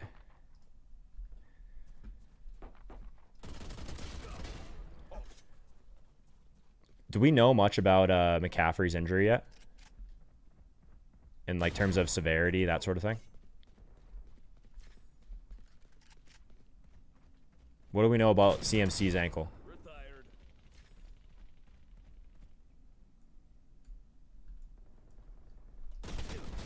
Too late.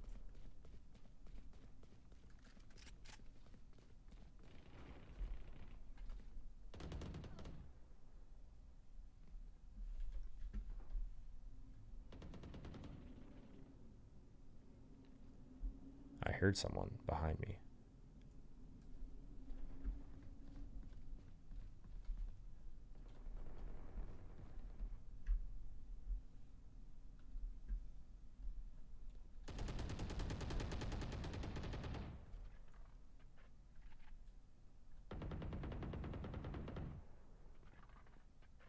He's right under me, I think.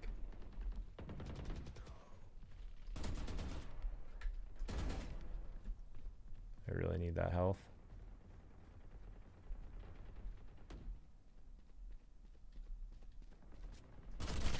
He jumped. Should I start doing that? I've seen a lot of guys do that. The jumping is so tilting.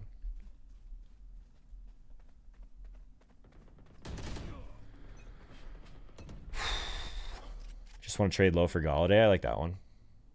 CMC 4 to 6. I mean, that's one that makes sense to me, right? If you feel confident enough as being someone that like can battle through some injuries with the depth that you have, still make playoffs, that's the type of trades I like to make. Let's trade for studs that are like banged up or underperforming that we know are good.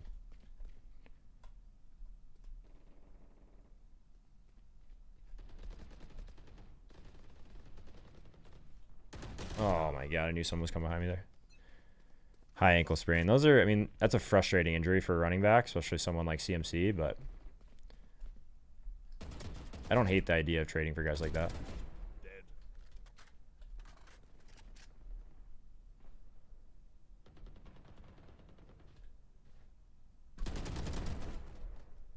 Guy didn't hit me once. He had a machine gun in his hand. Didn't hit me once.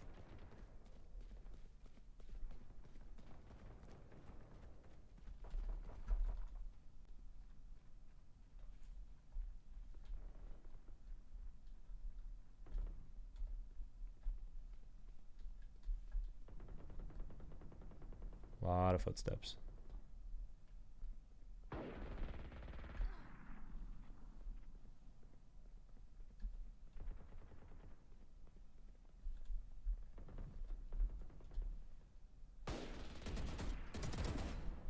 There it is.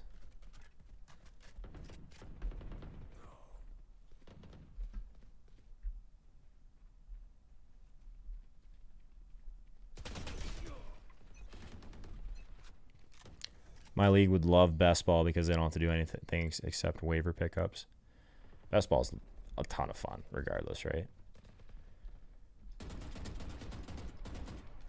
I want to start playing a lot more best ball in the summers. This was a weird summer overall, just getting line movement and all that stuff rolling. McKinnon is the main grab right now. Yeah, I didn't know that Jake mentioned in terms of Garoppolo throwing to his running backs a lot.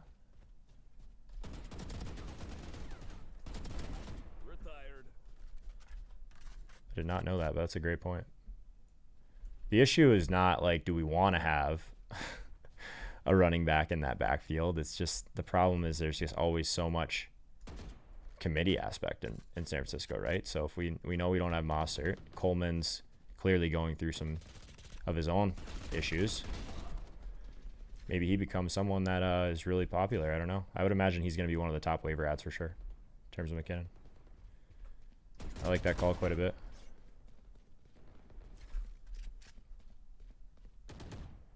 Oh boy. There it is. We're feeling it. Oh. Almost. Almost. Jimmy G's a high ankle too. Yeah. Is a Mullins, is that a downgrade? Mullins is someone I remember having interest in DFS when he was like 5K. I don't know. That's a good point though. Jeff Wilson, the guy to grab. What's up, Flash You? How was your week? Hey, we played the tournament this week. The Discord tournament. My triumphant return to the Discord tournament. About 20, 25, 30 people, something like that. I got lucky and my best team was in it.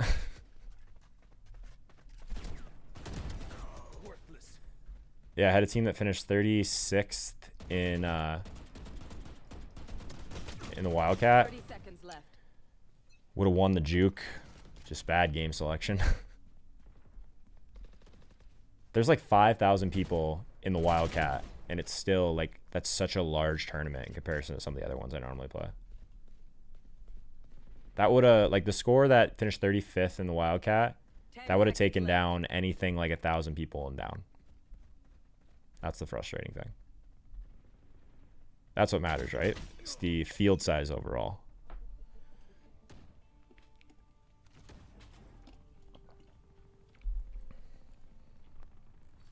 $51 on DK right now for Mullins. Interesting. Put up a 203 and killed us all. Yeah. 203 would have barely beat Leone, and Leone won the juke. Leone cleared like 15K last night on stream. What a world. 18 snaps for Reed. He scored 2 touchdowns. Is that true? Wow. Match found. Burrow over Mullins for me. Eagles can't cover. Yeah, Eagles have so many injuries right now too. But that's basically the decision, right? Burrow is at 6,200. So, I mean, not as much of a decision on DraftKings, but waivers for sure. If you're streaming quarterback.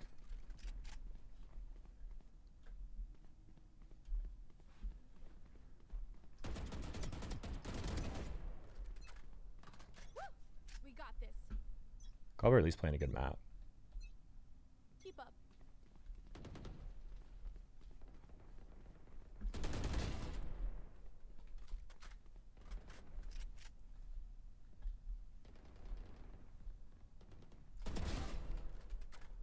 Sweaty.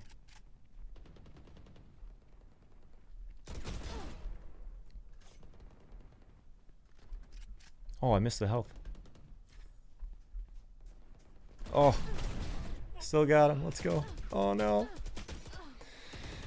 Joe, you're not going to hit him with your knife 30 feet away. It's physically impossible. I went to reload, switched to my knife. RIP. He's jumping people. I don't know what to do with him.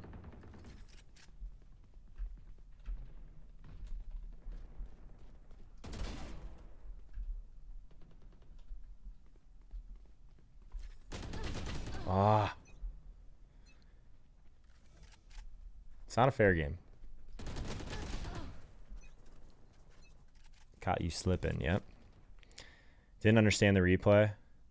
Was Reed really a play last week? I know Dieter was talking about him again.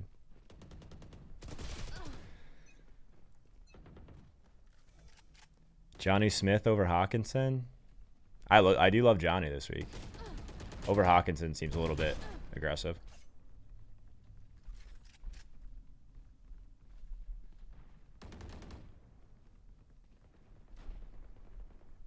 of footsteps around us right now.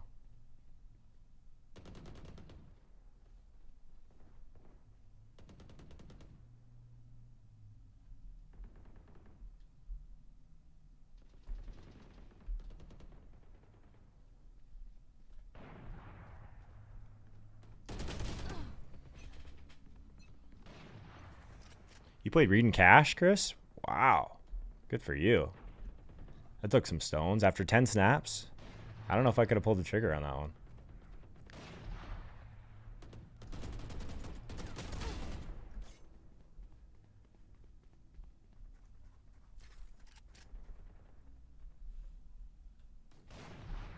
That guy's right over there. I have nowhere to go.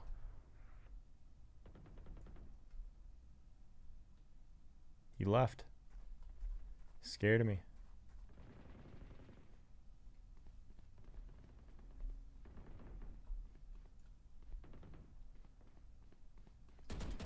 Oh, that was a terrible flick.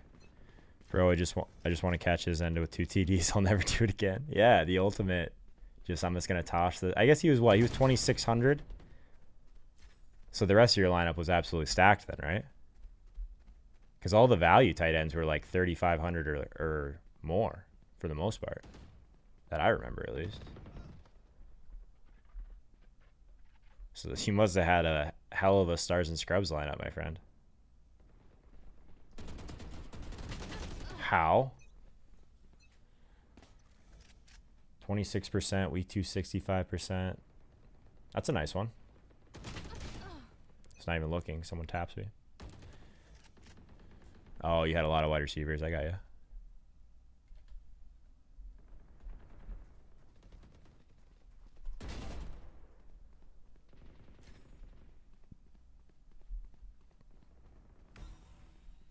Five kills remaining already. That guy's been on a tear. Oh boy.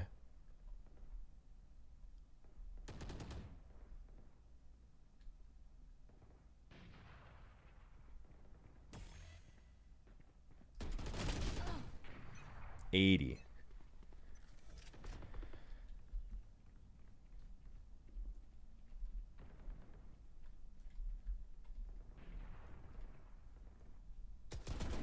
Yikes.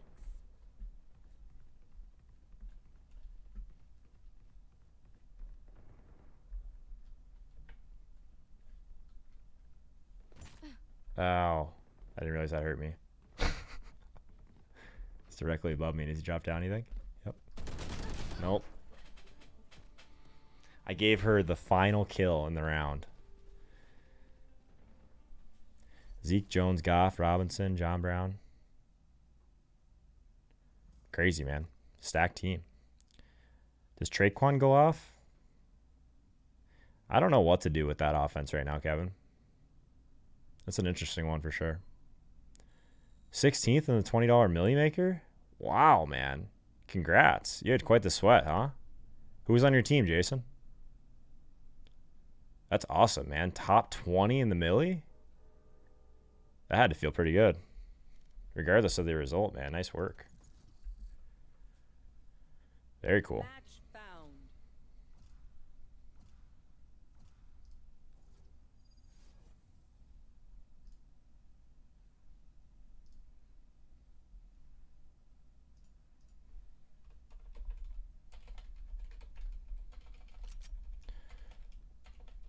Sig just sent me a couple more names.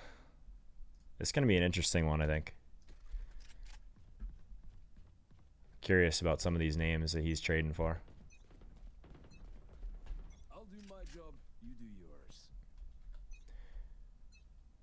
I'm ready.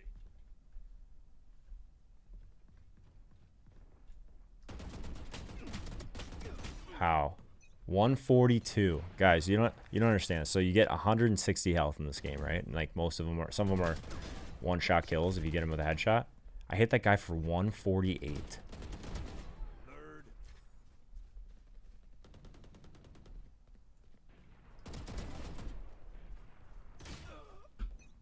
Where did that guy come from? Kidding me? Hitting on the right side too. Don't run into big, wide open areas, Joe.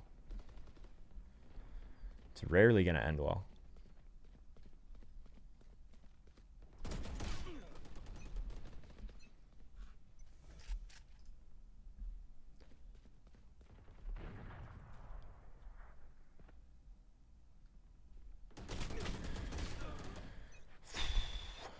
No one told me he was in heaven. Where were you guys on that one?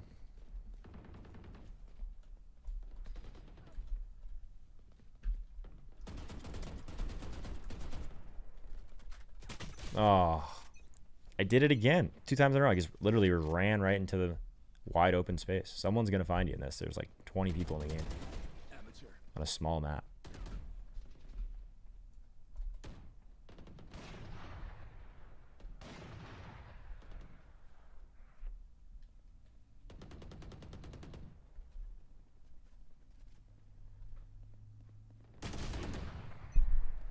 It's just quicker than me. Just better.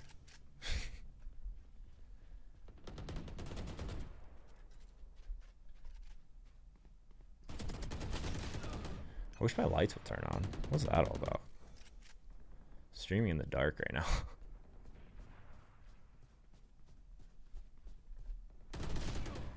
That raise has killed me 4 times.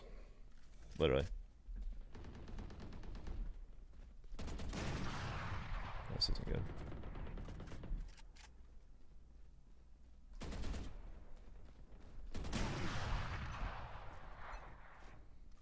The old sniper shot from 10 feet away. We still got 4 people watching on Twitch right now. Who are our Twitch lurkers? The majority of you guys have found us on YouTube, which is awesome.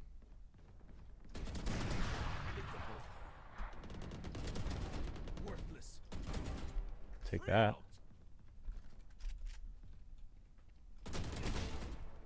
Cleanup duty. Oh, that was it. That was it for the ace.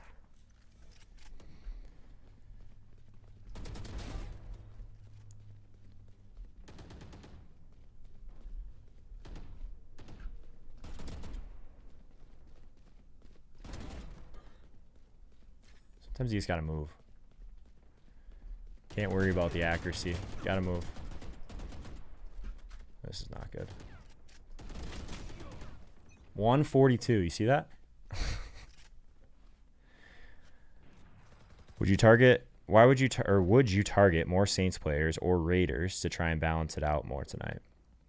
Talking to Showdown, Jordan.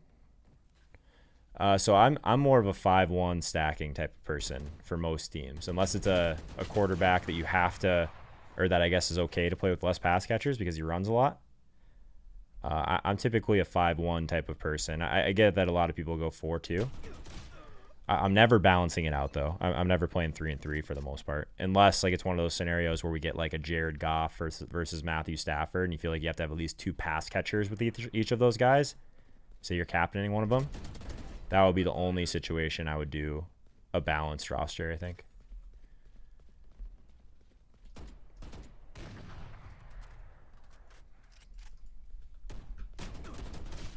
That was terrible. I like opening you up on Twitch because I can still put my phone in my pocket. Oh, fair enough. Yeah, YouTube Plus is the only. So that's why I wish the podcast could be live. That would make my life so much easier. Yeah, I think that's where I'm at, Jordan. I'm never, if I can help it, I'm never doing a 3-3 in Showdown.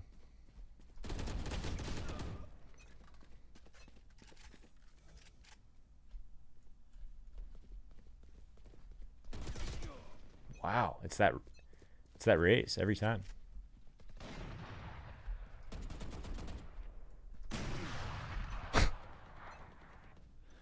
Taysom in the captain spot, call it a day. There's worse things you can do, my friend. Flash, you remember last year when we all played Taysom Hill at tight end on FanDuel? Those were the days. It was a playoff week too. I specifically remember that.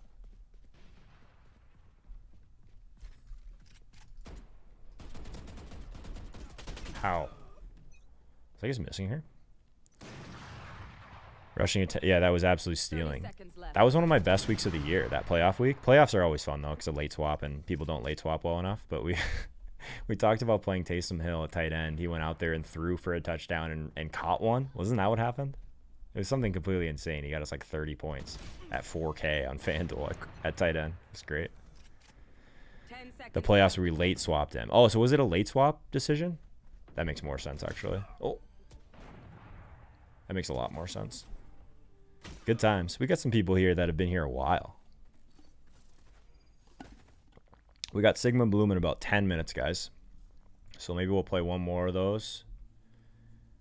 And then we'll get back to it a little bit. The late swap show. The infamous late swap show.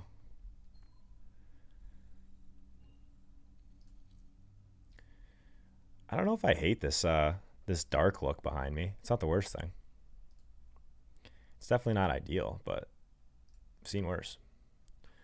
Let's do this. I gotta get a tweet ready now because buffer just did not want to work.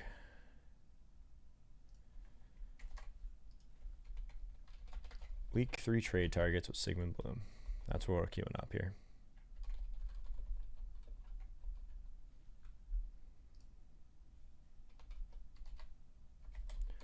Join us now. There we go. She's ready to roll. All right, should we play one more of these rounds? I think we should. One more Valorant round here for everyone.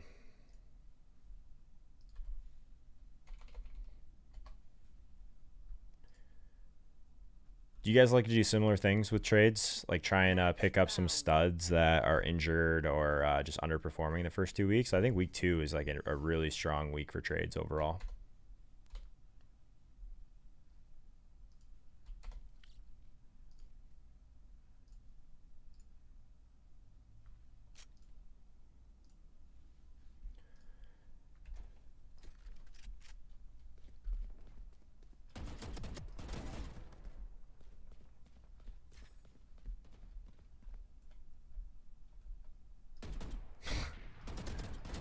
I don't know where that guy was going.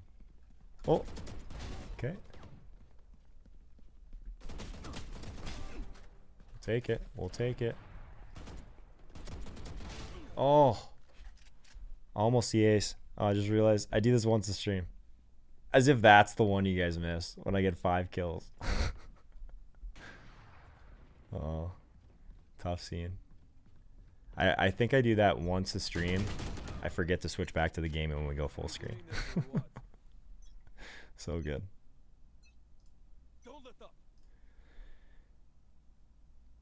Any keys to winning showdowns? I like being different at captain. That's the thing. I think that if you want to stack a quarterback and captain, then that makes a ton of sense. It's like anything. It depends on field size. So if you're playing something a little bit smaller, I think that the quarterback captain more often than not probably is pretty optimal. But if you're playing something like the milli, like not a milli maker, but something that large, I try and get different at captain.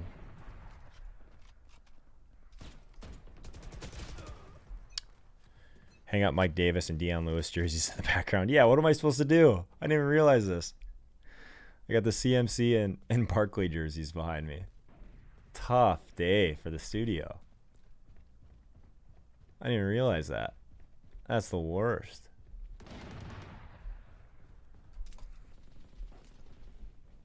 See if he chases me. Oh, of course. Of course. Yeah, what am I supposed to do with my studio now?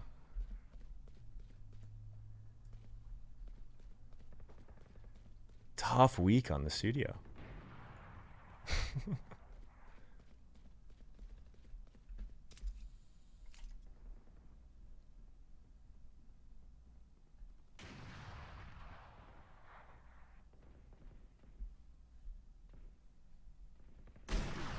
Wow.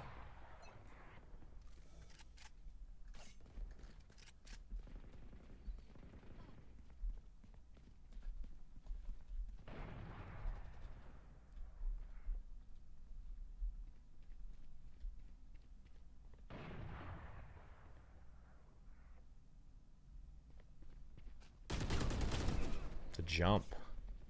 The jump shot. I gotta do that more. Got him. I need that health.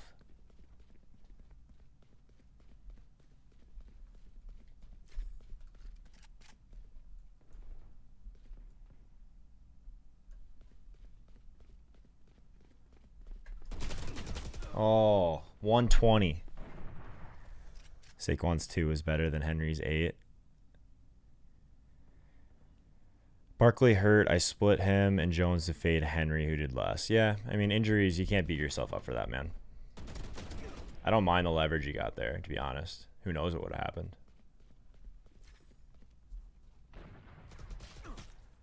That's not good. Guy right behind me. See if he chases me.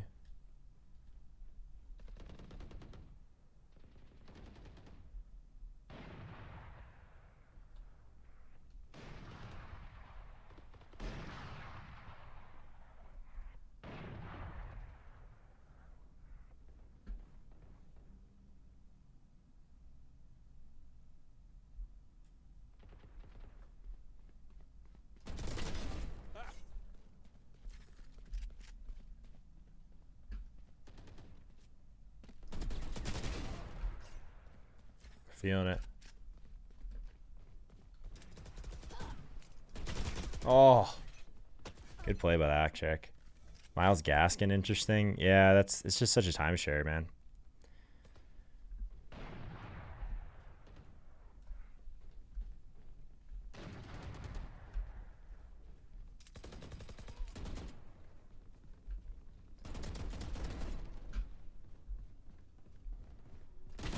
Oh. Maybe worth an ad, though. Anytime you play Henry, you get fucked. Yeah, pretty much. Thankfully, it's usually the opposite for me, actually, if I don't play Henry. Hit him for 80?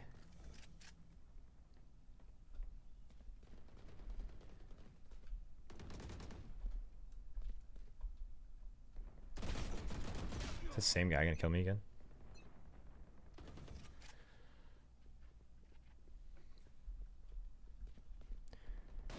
Do you guys enjoy showdown content? Let's do this. I always like to do a roll call at least once during these. We'll do this. Put a 1 in the chat if you're mostly a season-long player. Put a 2 in the chat if you play DFS showdown specifically as like your primary. And then we'll say put a 3 in the chat if you're more of a sports bettor or regular DFS player. Let's do that.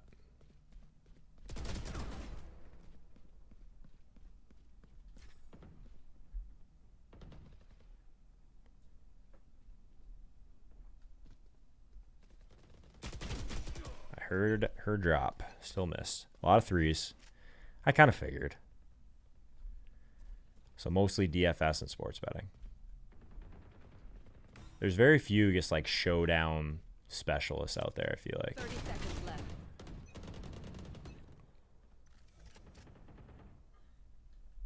I can relate to Henry owing some money. I missed the cash line by about 4 points on FanDuel for GPPs on my Henry team, my main Henry team. That always hurts. Oh boy. 10 seconds left. Missed the numbers for voting. Okay, so it's 1 if you play season long, specifically season long, you consider like your primary. A 2 if you play only showdown DFS, and 3 if you play mostly just DFS or sports betting. But I know you do all 3, Kevin.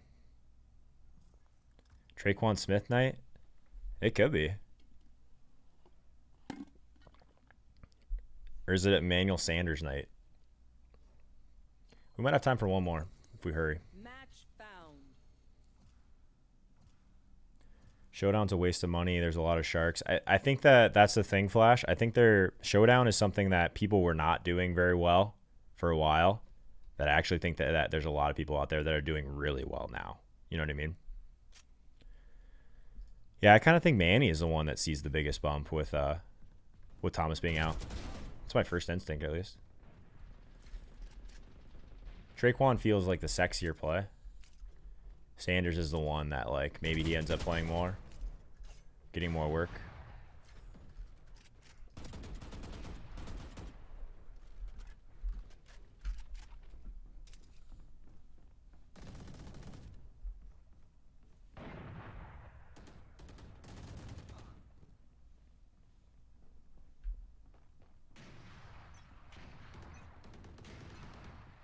They think they're so secure.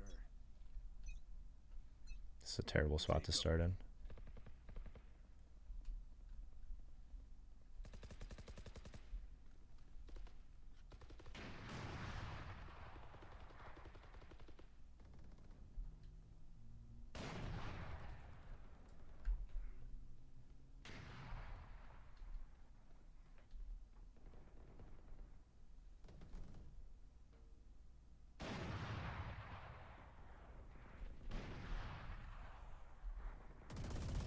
Oh boy.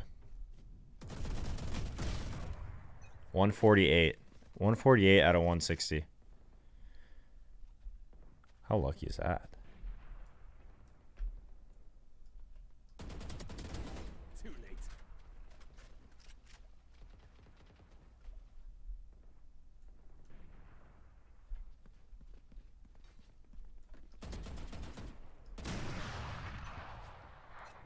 Jared Cook revenge game? That might be one, Kevin. Yeah, Traquan went absolutely crazy. It wasn't last year, was it? It was the year before on Monday night. Is that what's drawing like this entire narrative? This Traquan narrative?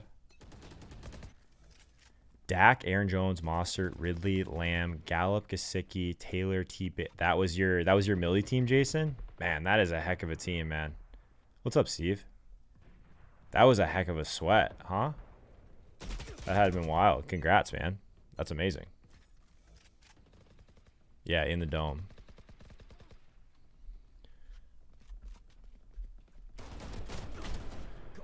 Need that health. Probably going to get tagged. Nope.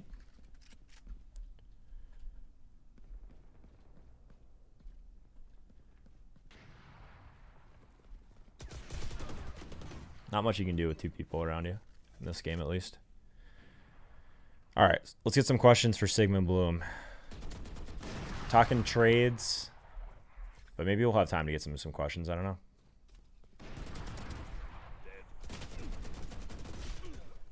$130 and that guy doesn't go down.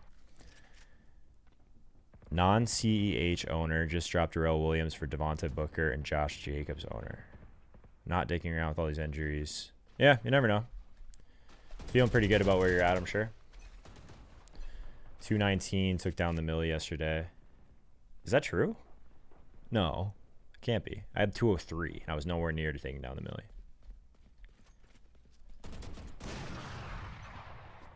$248 was the score. Yeah, that sounds closer.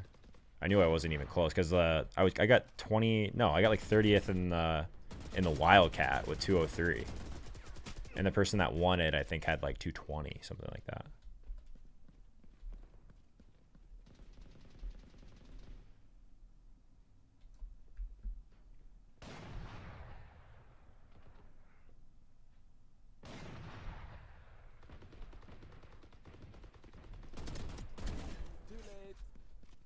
Oh, God.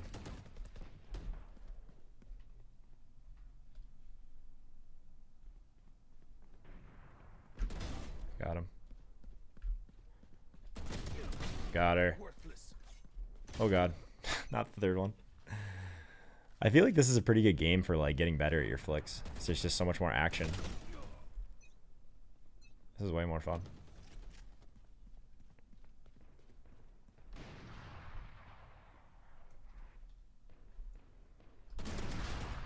Nice.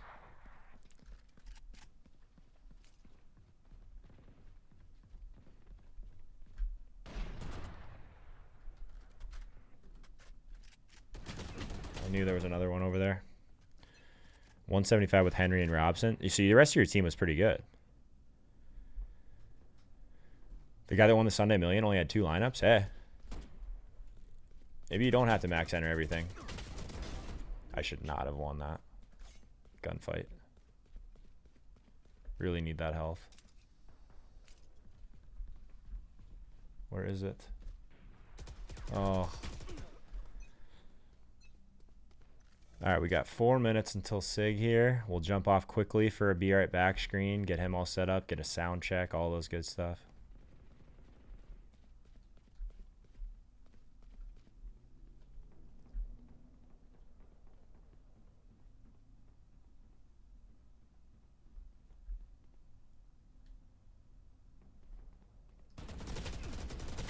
Missed her. Bill Stack with Reed, Evans, and Jones. Wow. Good for that guy.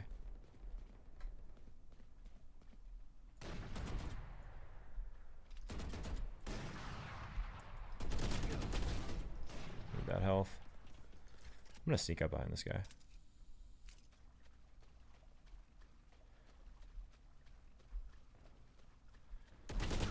All right. We're going to do this, guys.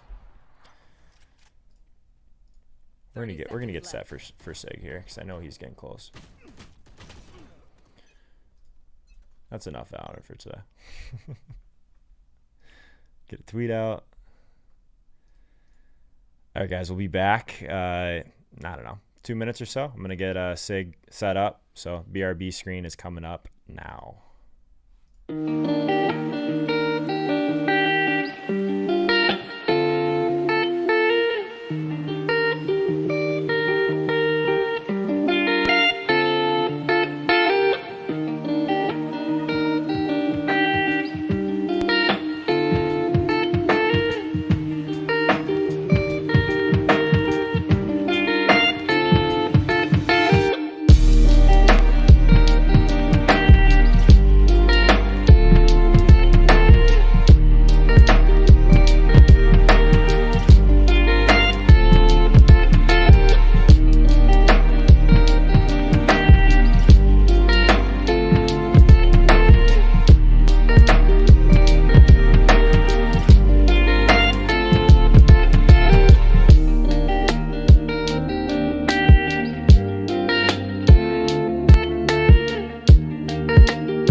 All right, we got to welcome back my man Sigmund Bloom to the Joe Holka Show. He's the co-owner of Football Guys. Sig, I want to hear how your week 2 was before we get into all of these trade endeavors that I know.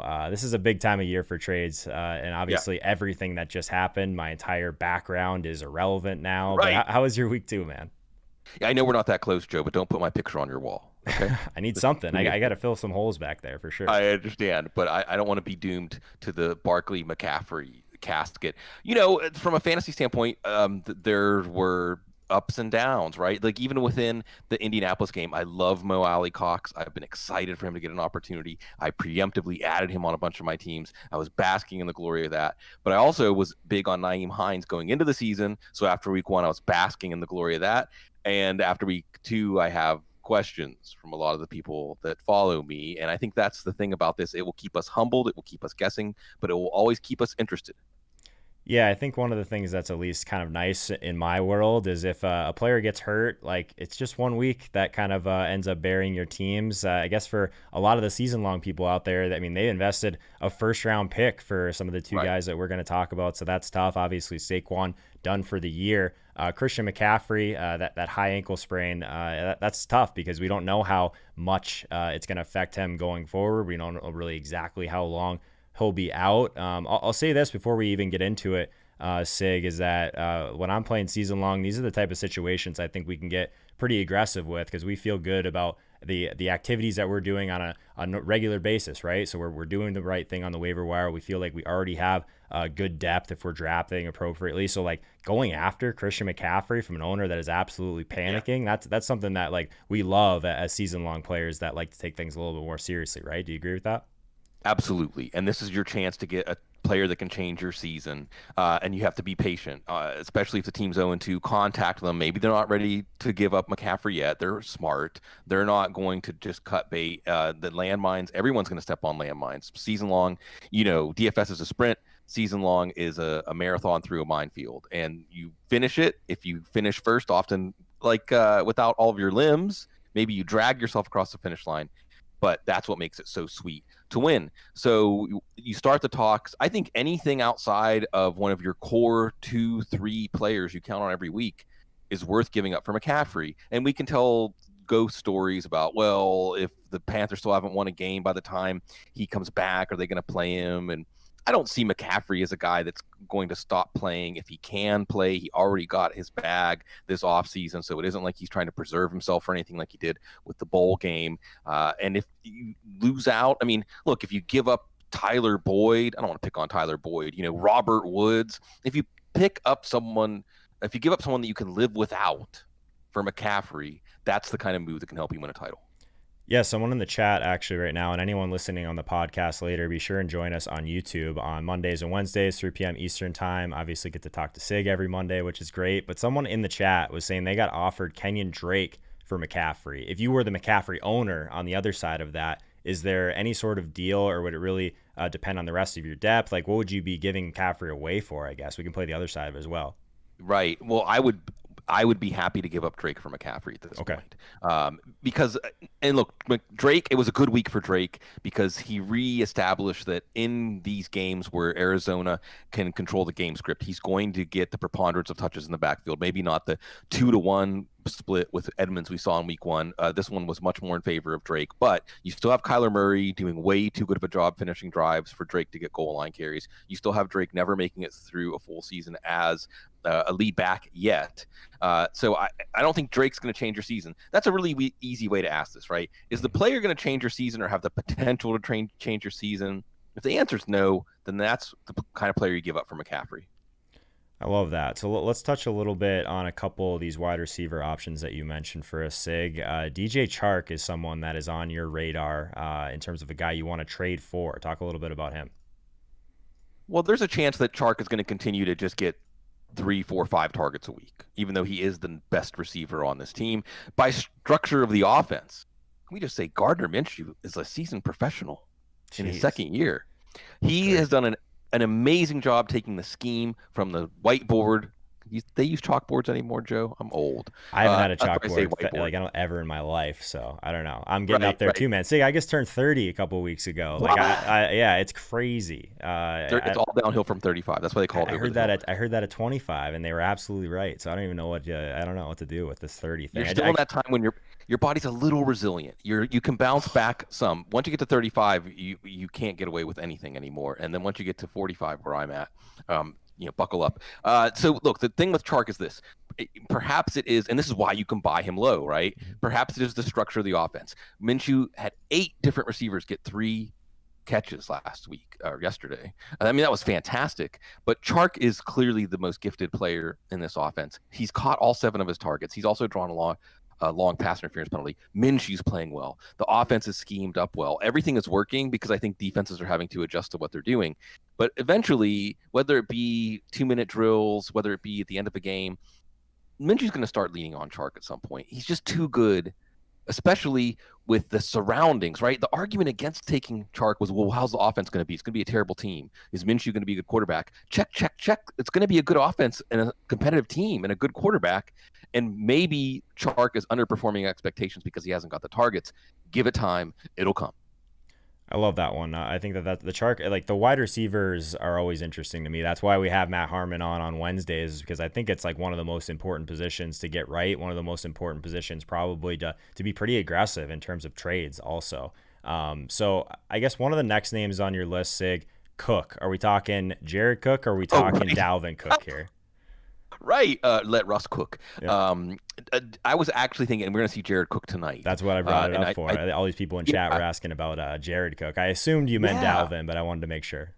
And we don't know. Michael Thomas might actually play next week, so that extra window of targets for Cook could close. I'm actually thinking Dalvin Cook, and I'm thinking trade Dalvin Cook.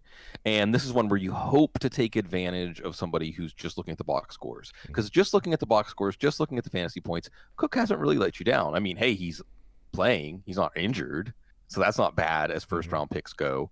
But I think that Minnesota is a lost cause this year. I think you've got a blueprint that's obsolete. And because of that, without the defense holding up their part of the bargain, it's only garbage time scores that have kept Cook afloat. And you don't want your first round pick relying on garbage time scores. Maybe it is the Barkley owner. Maybe it is the McCaffrey. We're not supposed to say owner anymore. Maybe it is the Barkley team. Maybe it is the McCaffrey team that you call up. And if you hit on a James Robinson a little later on, if you got Kareem Hunt as your running back 3, if you have 3 viable running back options, and you can turn Cook into a difference maker at another position. I don't know, maybe try to get George Kittle while he's hurt, or try to get Lamar Jackson coming off of a down week, or just a player at your weakest position other than running back. I just don't think Cook is going to be a reliable player for us week to week this year with the Vikings playing so badly. It's tough because they want to run the ball there, but even just from a DFS perspective, you run out Cook and you're going to get some Madison touches in there as well, which is always frustrating for someone, I'm sure, from a season-long perspective when you're investing such large capital in them. But from DFS too, you pay $8K for Dalvin Cook and you see Madison out there, and the touchdown opportunities are probably going to be a little bit less this year because of what Minnesota's been able to do on offense, but also the game script is just really never going to be in his favor with how this defense has been playing. So I'm in on that. I think that that's perfect. Get some guys in here that we should be trading away also. So James Conner, Sig, I know that you have all the inside information for the Pittsburgh Steelers, of course, right? So let's hear the Conner take. This one was really interesting to me. Yeah, and it's a trade away. It's another trade away player. And I think the thing is here, you have to keep in perspective. And look, Connor's going to hold on to this job for a while, maybe for the whole year, because Benny Snell fumbled on a key touch, let the Broncos back into the game. Connor didn't look great yesterday. He looked functional. He looked competent. His 100-yard game came because he had a 59-yard run, I think, at the end of the game against a tired Broncos defense. But that's not going to happen necessarily every game. And he just doesn't look that impressive to me. I think the Steelers aren't as good of a running team as they were, say, 2 or 3 years ago. The offensive line has really changed without Mike Munchak. They already have 2 injuries. David DeCastro should be back soon. Maybe that helps things. It might take a little while. Next week they play Houston. So you hope that Connor puts up another week like this one, of about a 20-point week, so that he's looking like the running back one that people hoped he was when he was going in the third, maybe even the late second round. And then you try to flip him again. And it actually, with the Barkley McCaffrey teams, again, maybe you target them. If you have 3 running backs that you feel comfortable playing week in, week out, then Connor could be the one that you try to trade right now before he gets hurt again. Let's remember that Connor doesn't stay healthy for the whole season, and before maybe they do use, if not more Benny Snell, more Anthony McFarland, more Jalen Samuels, because I just don't see Connor adding a lot of value to his touches right now. I think one of the key themes for going into week 2 is just you want to have a really good idea and just take the temperature of some of the owners of some of these teams. Like, obviously, we don't normally get 2 guys like McCaffrey and Barkley to go down in the same week, but like these are at least answers you need to know, right? You never know if like maybe the CMC owner is willing to part ways for a guy like Kenyon Drake, and you feel good about your depth, but you're able to add a guy like Christian McCaffrey to your roster. These are the type of things that don't come along every single week, so you got to be a little bit more aggressive with it, in my opinion. The one that you on your list that could go either way, in my opinion, so I was really curious your thoughts. Our boy Leonard Fournette. Yeah. What do we feel about Lenny? Was this a flash in the pan? Was this something that like, hey, like maybe Leonard Fournette is their guy going forward, or is he a guy we're trading away after that big week? I mean, I would be trying to trade him away. All right. You got me all excited. Well, no, look, I mean, maybe this is one, and I got to mention Ween and their great song, Fat Lenny. He's not that fat, actually, but I just like to mention Ween when I can. I just hear my Fat Lenny. Look, Fournette, again, like Connor, he struck the death blows against a weakened defense. And hey, if you think Tampa's going to win 10, 11, 12 games, then maybe it's just bad luck that they had the Saints up first. Then Fournette could still be good. And here's the problem. Ronald Jones botched that handoff exchange with Brady, and then he was banished. Mm-hmm. But judging by how things went last year with ebb and flow, and look, Ronald Jones has more to offer physically than Leonard Fournette. Fournette is a straight line guy at this point. He does have pretty good speed for a back built as thickly as he is, but he is not going to make a lot happen. Remember, this is a Carolina defense that allowed 3 walk-in scores to Josh Jacobs. This is, I think, a situation where the matchup made Fournette on the stat sheet look better than he was. He really didn't do much until those end of the game carries. Now that could be the basis of his value. You're looking at matchups. Denver's up this week, playing backup quarterback, no Sutton. I mean, maybe he gets another opportunity. You want to time these trades too. So maybe it isn't the ripe moment just yet. Maybe if next week he gets 18 carries and has another long touchdown, because that was really a big part of his value in his rookie year at Jacksonville, right? Yep. It was those long touchdowns to ice the game. So we're looking at that as the main source of his value. And maybe it's more of putting a chip on what you think of Tampa. But to go back to something you said, Joe, a lot of people say, how can I break into the business? What is there to write about? What is there to talk about anymore with so many talented people doing so much good work? Trading and the art of trading is still something that is more uncharted territory. And I think you bring up a good point, that you start trade talks, and this is no different than how it is for the GMs in the league, right? You start trade talks to lay the groundwork. And of course, the groundwork for the groundwork is your relationship with the other teams in your league and the other people. And hopefully there's some pre-existing relationship anyways, the ethos of how the league was organized. So if you're inquiring this week, the CMC owner saying, well, I'm 0-2, or I'm still 1-1, or I started 2-0, I'm not going to be anything. I'm not going to be desperate. But they lose a couple of weeks in a row if nothing works out on the waiver wire. Now they know that you are ready to talk to them. Also, it's a great moment. It's poker players' ideas here. It's like getting information, right? Absolutely. Just when you take their temperature, you're getting information, and maybe the talks go off another direction for a player that you weren't even thinking about.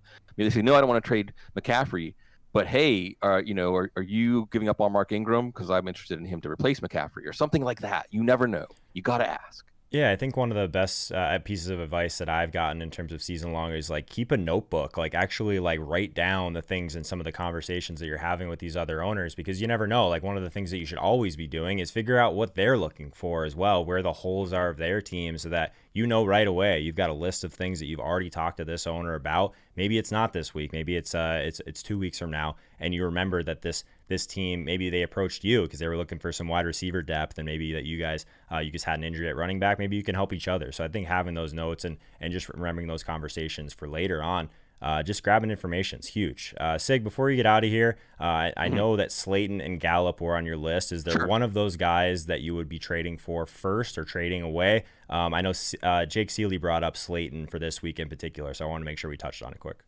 Yeah, Slayton coming off a down week with Barkley out. We're looking at the target tree narrowing for the Giants. By the way, remember Caden Smith. Just remember the name Caden Smith. Okay. He might be involved more anyway. And if Ingram goes down, I say if Ingram goes down. After what we saw in week 2, Caden Smith's name to remember there. But that target tree getting narrower makes Darius Slayton a little more valuable. But maybe he's not the prime trade target over Gallup because he did have that big week 1. The other thing you like to see here is Daniel Jones is going to hang in, deliver the ball, stare down the barrel of the gun, and take care of business, which is going to give Slayton more chances for the deep ball. And they're going to face lighter pass rushes than what they face the first 2 weeks of the year. Maybe not this. Well, actually, this week against San Francisco, who's going to be? They're going to have Ezekiel Anza or someone like that. So maybe this is a week for Slayton. But Gallup hasn't put up big numbers. He had that OPI in week 1, terrible call. Chase Claypool committed OPI on his long touchdown, by the way. I guess if you're a rookie, you can get away with it. I don't know. That's not how it usually works. Gallup hasn't put up big numbers, but this offense absolutely is going to create big numbers weekly. One of these weeks, it's going to be Gallup's turn. He's still very, very good. It's against Seattle. By the way, Joe, we'll be lucky if we see another regular season game as good as the game last night. But then you look at the primetime games next week: Green Bay, New Orleans, Baltimore, Kansas City. I was just looking at the DFS slate with Jake, and we have no Phil, or we have no Mahomes, we have no Lamar Jackson on the main slate because it doesn't include that night game. So they're doing a pretty good job at I guess getting us some action at night for sure. It's crazy you bring up Gallup. He's actually only $100 more on DraftKings this week than Lamb, which is Right. I mean, they haven't been this close all year. So I love the idea of going to Gallup if people are down on him in DFS. I love the idea of him being a target because this is an offense that we want shares of. Are you on board with Dallas not being completely dead? I guess they were close to being 0-2, very close, right? Do you think this is something that kicks them into gear here with that big win they just had, or is it more Atlanta? Yeah, I mean, it's just Atlanta. This stuff happens. This weird stuff Atlanta happens against Atlanta. The magic, right? Yeah, it's like the witch's brew, the claw of the falcon, the talon, or something like that, brings you back to life from the dead. Yes. So I think that Dallas's offense, it's the bad defense, right? Because we're looking at Cincinnati. We're looking at some of these offenses, Atlanta, and saying the bad defense is going to feed the offense, especially when you have a bold quarterback, a quarterback who's going to go down swinging. But you just gave me an idea, Joe. Let's hear it. Now that I was trying to get you out of here, Sig. We're going a couple minutes later, but I was trying to get you out of here. I know you got a million things going on, but let's hear it. No, I love talking to you. I really, I would much rather be doing this than whatever it is I'm going to do whenever I'm done doing this. Okay, so we're reeling you in to season long, right? I'm trying, man. I'm trying. But DFS is your home turf, right? There's some crossover value here in using DFS value fluctuation to find buy low and sell high opportunities. Definitely. Because I think that it's very difficult to quantify exactly how people are feeling about players. But then you have DFS pricing, which supposedly, I mean, I guess we have to look at it like a Vegas line. Like it's supposed to make half and half action, right? I suppose. By the way, if any DFS company wants me on the side to help you set pricing, I'd love to do it. I'm available. I mean, I'm not available, but I'm still available because when I catch the DFS comet, because I live in Louisiana and I can't actually do it that way. So the valuation of players in DFS is supposed to be making a rational person pause and think about whether they want to pay for that player or not. So you're right that we can find breakpoints, right? Like the time to trade low for Gallup is when his price is actually lower than Lamb after being higher than Lamb to begin the season. So watching those price valuations in DFS and how they change can sometimes let you know, give you the trigger that enough people, the common consensus, conventional wisdom on a player is down low enough that it's time to pounce. Where when you might feel let down by a player or excited about a player, and the DF pricing doesn't match that, that also can show you that gap between the perceived value of a player and your value. When you're looking through DFS, you're like, how is this guy still this low? And then you look at the end of the week and the percentage ownership is still like 3% or something. Exactly. Like that. Everybody should have been on that player. Again, that it's time to strike. So we can bring all these worlds together. We can sing Kumbaya and hold hands and have fun.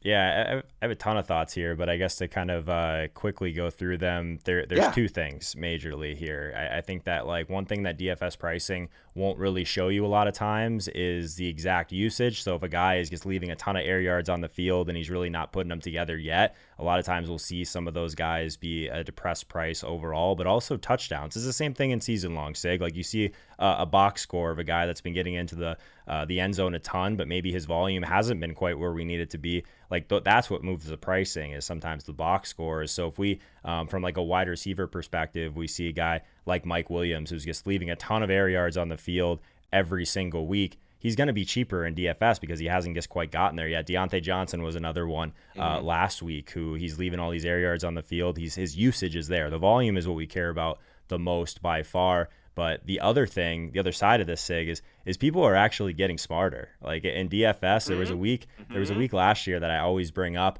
It was Fuller last year, basically, that you knew the positive regression was coming very, very soon. But he hadn't really done much in like 3 or 4 weeks, but a lot of smart people were talking about it. He ends up being like 25% owned in one of the big tournaments. 2 years ago, he would have been like sub 5%. But people are getting smarter about the things that matter. So I guess that's a positive thing in some ways. But I love the crossover conversation because I think there's ways we can help each other here, Sig.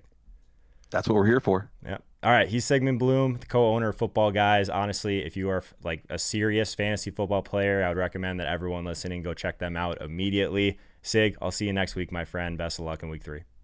Can't wait.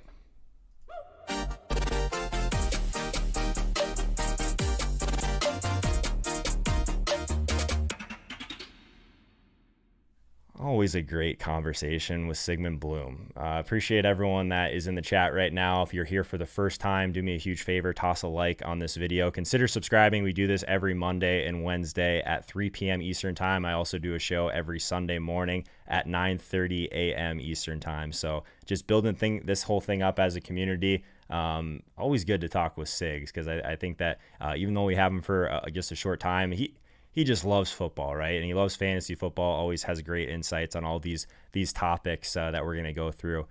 So one thing, as I've kind of transitioned, I guess, a little bit into doing some of these short segments with some of my friends, I've got away from reviewing some of my own lineups. So one of the things that I wanted to do today was bring that back a little bit. So I mentioned this today as we were in intermission, the Wildcat on DraftKings. Ended up playing this week. We do like a single entry tournament between me, Peter Overzet, and Michael Leone. Michael Leone took down the Juke. The Juke actually is a tournament that 15K to first. There's only about 120 people in it, I believe. So his roster was good enough to take that thing down. My team actually would have beat Leone's team. But as you guys can see, let's see here if I can bring this up. Contest details. There we go. So this would have been 300K to first. Great number, obviously. I finished 35th. So a 3K finish, obviously fantastic return on investment here. The problem is this score of 203.94 was good enough to win a smaller field. So this is something that I talk about a lot. I typically do play smaller fields. I was doing a little bit of traveling this past week. So I ended up playing, just tossing this lineup in the Wildcat. If this would have been in something smaller, 203.94 was a pretty solid score this week. So we'll go through this just quickly. I wanted to make sure that I got this in for people that were upset. I played one lineup on DraftKings, Aaron, and one lineup on FanDuel. We're going to go through the DraftKings ones today, and I'll touch on a couple questions in the chat if you have any. So in something like the Wildcat, again, 5,000 people, my big priority was to try and get a little bit different with my stack overall, because a lot of the teams in this, there'll be a 3-man stack, one guy on the other side of it. I thought it was kind of a unique opportunity, and that's kind of why I wanted to talk about this today, because we loved the Dallas Cowboys. These wide receivers were definitely underpriced. Michael Gallup was 5,600. CJ Lamb was 4,700. So anytime we get a situation like this where I think there's going to be some really underpriced wide receivers, sure, let's see what the stack looks like, right? So Dak was expensive. I would argue probably a little bit overpriced in comparison to someone like Kyler Murray, who we identified very early in the week as one of the top plays on the slate. So what if we do this? We'll do a little bit of a mini stack here with Kyler Murray. Maybe he ends up running one in, which he did. 67 rushing yards on the day, 2 rushing touchdowns. Almost hit the 300-yard bonus, which would have been huge. But 33 points from a guy at 6,100. You love to see that, especially at this value. So what I did basically was I just played McLaurin on the other side of this game, hoping that Kyler Murray would have a big game on the ground, which I thought we knew could happen, right? Because Washington definitely pressures a ton, but Kyler's mobile enough to make it happen with his legs. So that's kind of what I was playing for here. I thought McLaurin was kind of, we just talked about it with Sig, but a prime type of player that was due for some positive regression versus some of the usage he was seeing. So he gets in the end zone, hits that 100-yard bonus, 7 catches. Love to see that from that little mini stack, doing really well. And then I wanted to see what I could do with Dallas and Atlanta, because I love this game. It was really popular, but I wanted to figure out the best way to play this game uniquely, right? So for me, Elliott, Gallup, CJ Lamb. I brought it back with Hayden Hurst, which takes care of that tight end position. A little bit of a mini game stack there. So I really like that. And then I mixed in the Jonathan Taylor chalk, 27% owned in this tournament. And my favorite leverage play on the entire slate, I mentioned this on Sunday morning at 9:30 a.m. Eastern time, Aaron Jones with almost the entire field playing Davante Adams. Let's see if we can find one. It won't be hard. Let's see if I should probably scroll down a little bit further, right? Let's see. I might not be able to see some of the teams that were way down there. Oh, there it is. Okay. Davante Adams, 23.6% owned. He's 8,100. So anytime I see something like that, like I'm not really the type of person that's going to be paying up at the wide receiver position typically anyways. So how do I leverage Davante Adams? It's by this game going a little bit differently in Green Bay versus Detroit. So Aaron Jones is 7,100. Yes, probably slightly overpriced versus the volume that you're going to see. But he has these games like this in his range of outcomes. We've seen it where he can just be an elite touchdown scorer for us. So sure, I didn't see a 48 bomb coming for Aaron Jones, but these are the type of situations you should be looking at. You should be looking at where's the chalk? How can I make a team that is slightly different and benefit from it, right? If everything breaks right, but also make sure the rest of my lineup is very well correlated. So, and then maybe, yeah, you're not going to blindly ignore some of the best plays like Jonathan Taylor, right? I'm okay eating this chalk. The reason for this lineup is if 25% of the teams have someone like Davante Adams, they have a very specific type of roster. If that goes wrong, how do I benefit from that? Zeke, Taylor, Jones. But having these too many stacks in here, honestly, I think this is a very well-constructed lineup. If I'm going to pat myself on the back a little bit here, just to be a little bit different. I typically don't play a naked quarterback, but I think of this as just a little bit of a mini stack. That's kind of how I was thinking about it. And the Dallas guys were so underpriced that playing Kyler instead of Dak, that made me really unique in this tournament overall. So let's see if we can find a Dak team. There's got to be one. That's a lot of Kyler Murray at the top. If we can find it, there it is. Okay, so a typical Dak team. And yes, obviously, I wish I had Calvin Ridley in that stack. I did not. So this one had Dak Prescott, Amari Cooper, faded Zeke completely, but brought this one back. So just a little Dak to Cooper, bring it back with Ridley stack. Pretty standard there. So he ended up playing a wide receiver in the flex. Corey Davis only ended up 13% in this. Buccaneers defense, which obviously did extremely well for 2,900. His big leverage, I suppose, was Hunter Henry at tight end at kind of a weird price point, but then Mike Evans at 12%. Heard a lot of sharp people talking about Mike Evans kind of late on Sunday morning. I couldn't make a team I liked with them personally, but this was the path for sure. So really sharp team here. Let's see who won it. So we're looking at the Wildcat today. My boy Josh Allen. Josh Allen to Stephon Diggs brings it back with no one, apparently. So just a one-man stack here. He did kind of something similar to what I was mentioning before. So he has his main stack, which is nice. Just the short stack there with Allen and Diggs at really low ownership. But then a little bit of an Arizona mini stack here. Goes with Kenyon Drake. And then Calvin Ridley and CJ Lamb. That was the mini stack I saw at first. So some of the cheaper, I guess the secondary wide receiver options. But there it is, Aaron Jones as the leverage play in there. This team was a little bit more spread out. I doubt this was a cash team. I prefer a little bit more correlation, but 230, 238. That might have won the Millie Maker. Like that was a pretty aggressive score in this one. So I saw that I didn't really have anywhere to get to the top, so I started rooting for Leone's team a little bit. Didn't realize that that's the difference in game selection, guys. 35th in the Wildcat, something with 5,000 people. This would have been enough to win you 15K and something small. So let's keep that in mind for sure. Let's see if I miss anything in the chat here. Adams' projected ownership was 22%. Yep, pretty close. Pretty close. Hurst and Jones. I think ownership projections were really close to actual. Yep. You'll see that. Just one lineup on DK for me this week, though. So pretty happy with that overall. I'm going to try and keep these relatively quick. If you like this video, let me know in the comments if you want to see more of these reviews. I'll do these every week. I'm fully transparent. If anyone that's been with us for a while, I reviewed all my lineups in the 1,500 every week last year. Might get back to playing that tournament. I've kind of been enjoying playing about 5 to 6 teams every week on DraftKings and FanDuel, and taking some shots on some of these bigger tournaments. Always trying to get better at that sort of thing, right?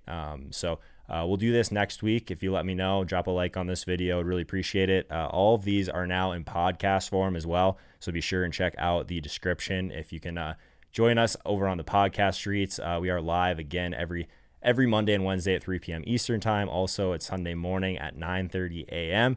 And I'll see you guys there.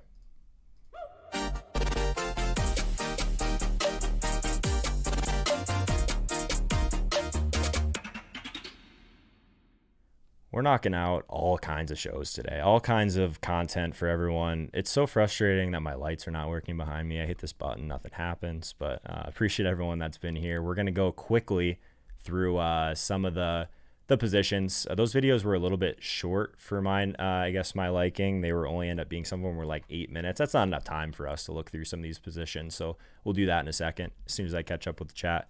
Mikey Boy says he loves lineup review. Should I continue it? Just like a 10-minute lineup review, right? Sometimes it's really useful. I'm definitely going to show weeks I lose also, by the way, which happens all the time. It's been a good start to the year so far. 5 to 6 teams, you mean contests? No, like that lineup was in the Wildcat and down basically. So it was in the Wildcat, it was in the Spy, it was in a bunch of stuff. Yeah. Quick question: Julio Jones for Cooper Kupp and James Robinson, fair trade? I don't think so. I would not be giving up Julio Jones for that. Swaggy played Aaron Jones in his FFL, not in DFS. Tough, man. The price was tough, but like you got to think of it from a leverage perspective. I was pretty happy with that decision, regardless of the result. Lineup review is actually my favorite segment you do. So helpful.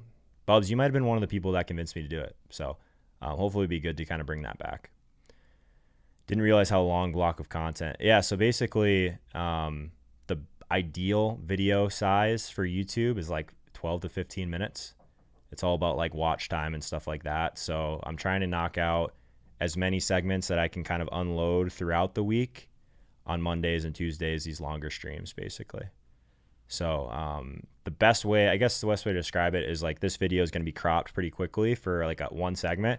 And as soon as that crop hits, I'll start to unload the individual videos.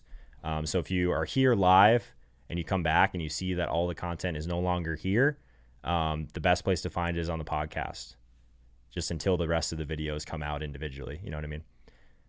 Devontae Adams for Jonathan Taylor? Absolutely not, Ruben. Hold on to Devontae Adams, my friend. That guy is an absolute mega stud. Trade for Devontae Adams. For sure. All right, guys, let's do this. Let's go through these positions a little bit, I guess, a little bit deeper. I think we got a lot done with Jake today, but I want to make sure that we touch on some stuff here so we can kind of beef up those segments a little bit.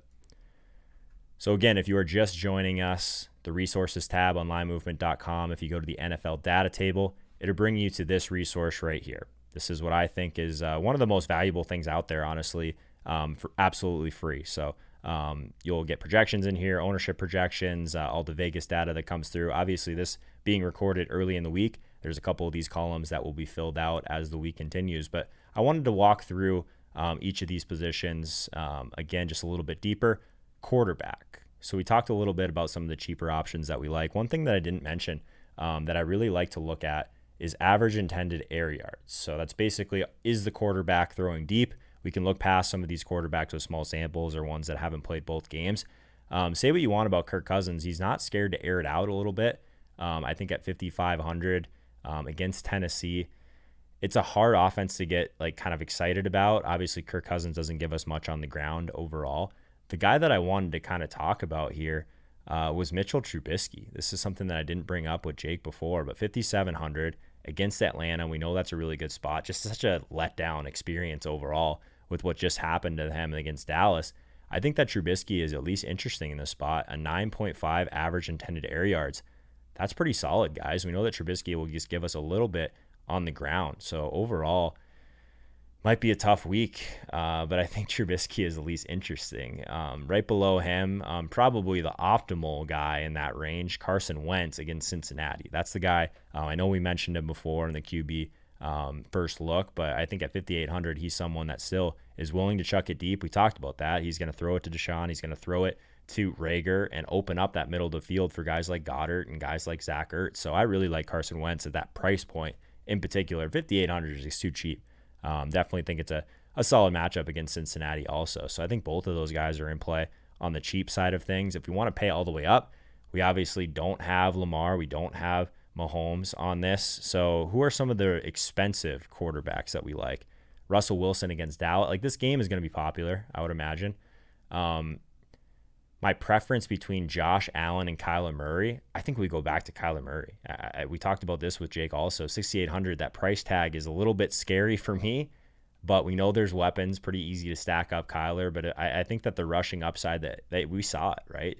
It's basically Kyler Murray versus Cam Newton, I think is a really interesting conversation to continue here. And it basically comes down to what do you feel best about in terms of the matchup or the stacking options that you can pair with them. I prefer Kyler Murray personally because I think his weapons are a lot stronger, and we know this Detroit defense can be had. We've seen it already 2 weeks in a row, but also just the fact that Arizona is going to continue to play a really high pace. So I think that's kind of where I'm at. Some Swaggy in the chat says Kyler is playing on another level this year. Couldn't agree more, my friend.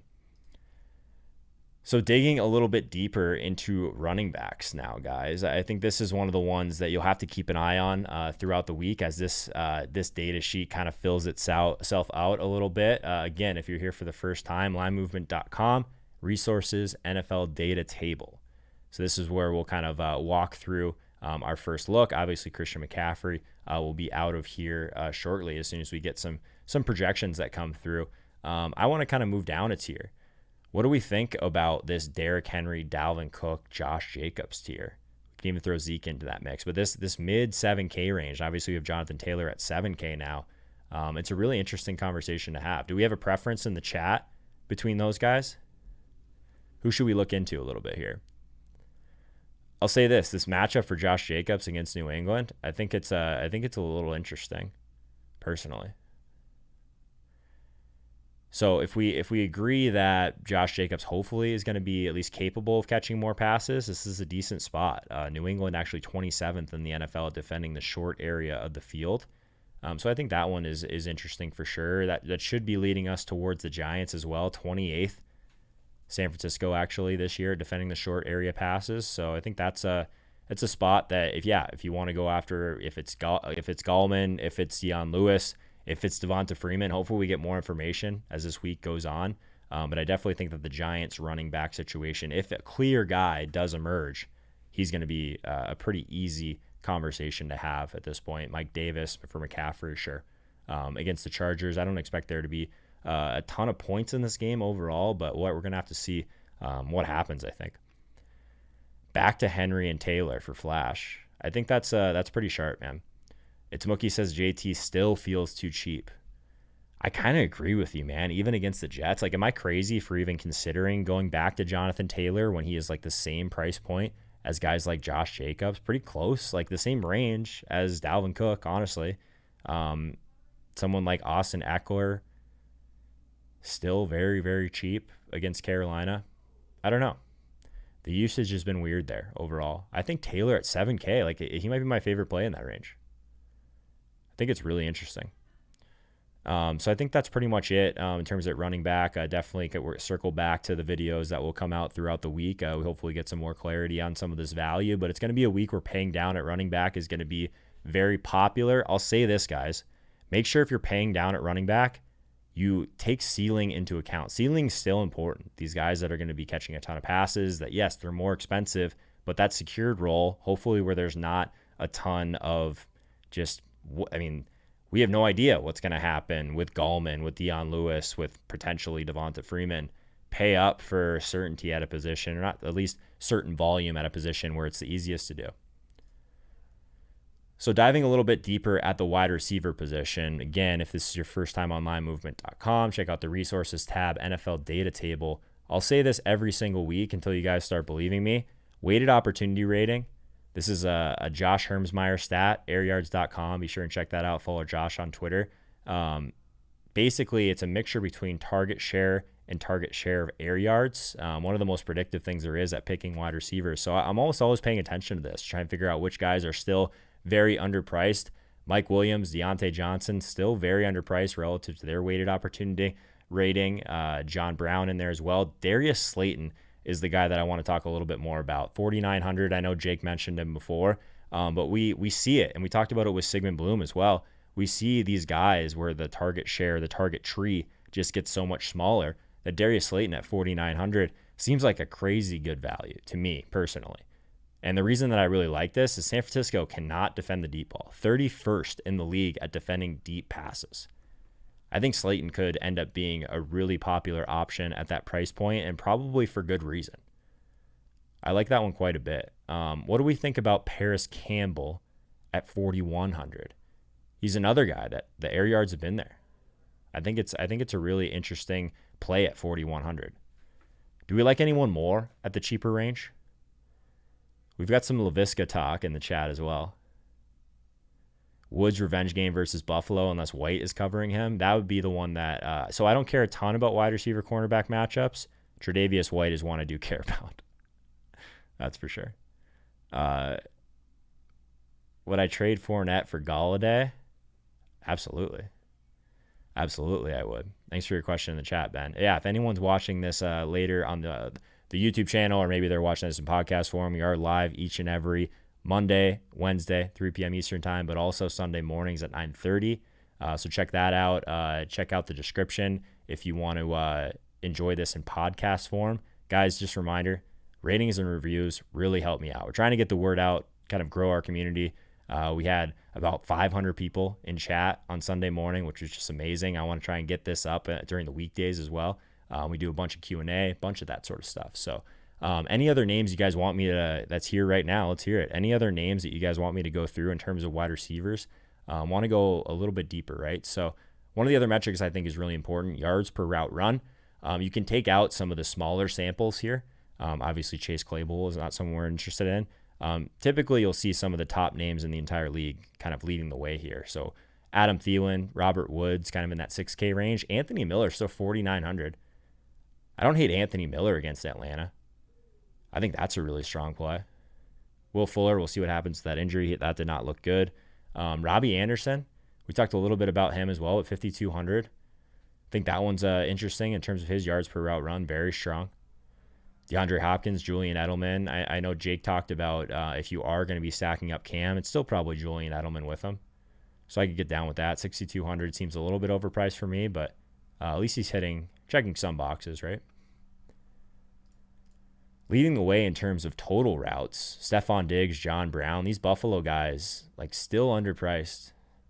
I kind of wish that we would have had a little bit more time to let people adapt to Stephon Diggs in this offense, but obviously that big game he just had, all the way up to 7K, pretty expensive. Calvin Ridley at 7,200 now. That's a tough price point for Calvin Ridley. Are the touchdowns going to continue? We'll see. We'll see. It's Mookie says he likes going back to Terry again this week. Is Terry on the main slate? I haven't seen him on any of these. He should be. He is. Here we go. Terry McLaurin, 5,900. That's not out of range for Terry McLaurin. I like that call a lot. It's Mookie. Shocker.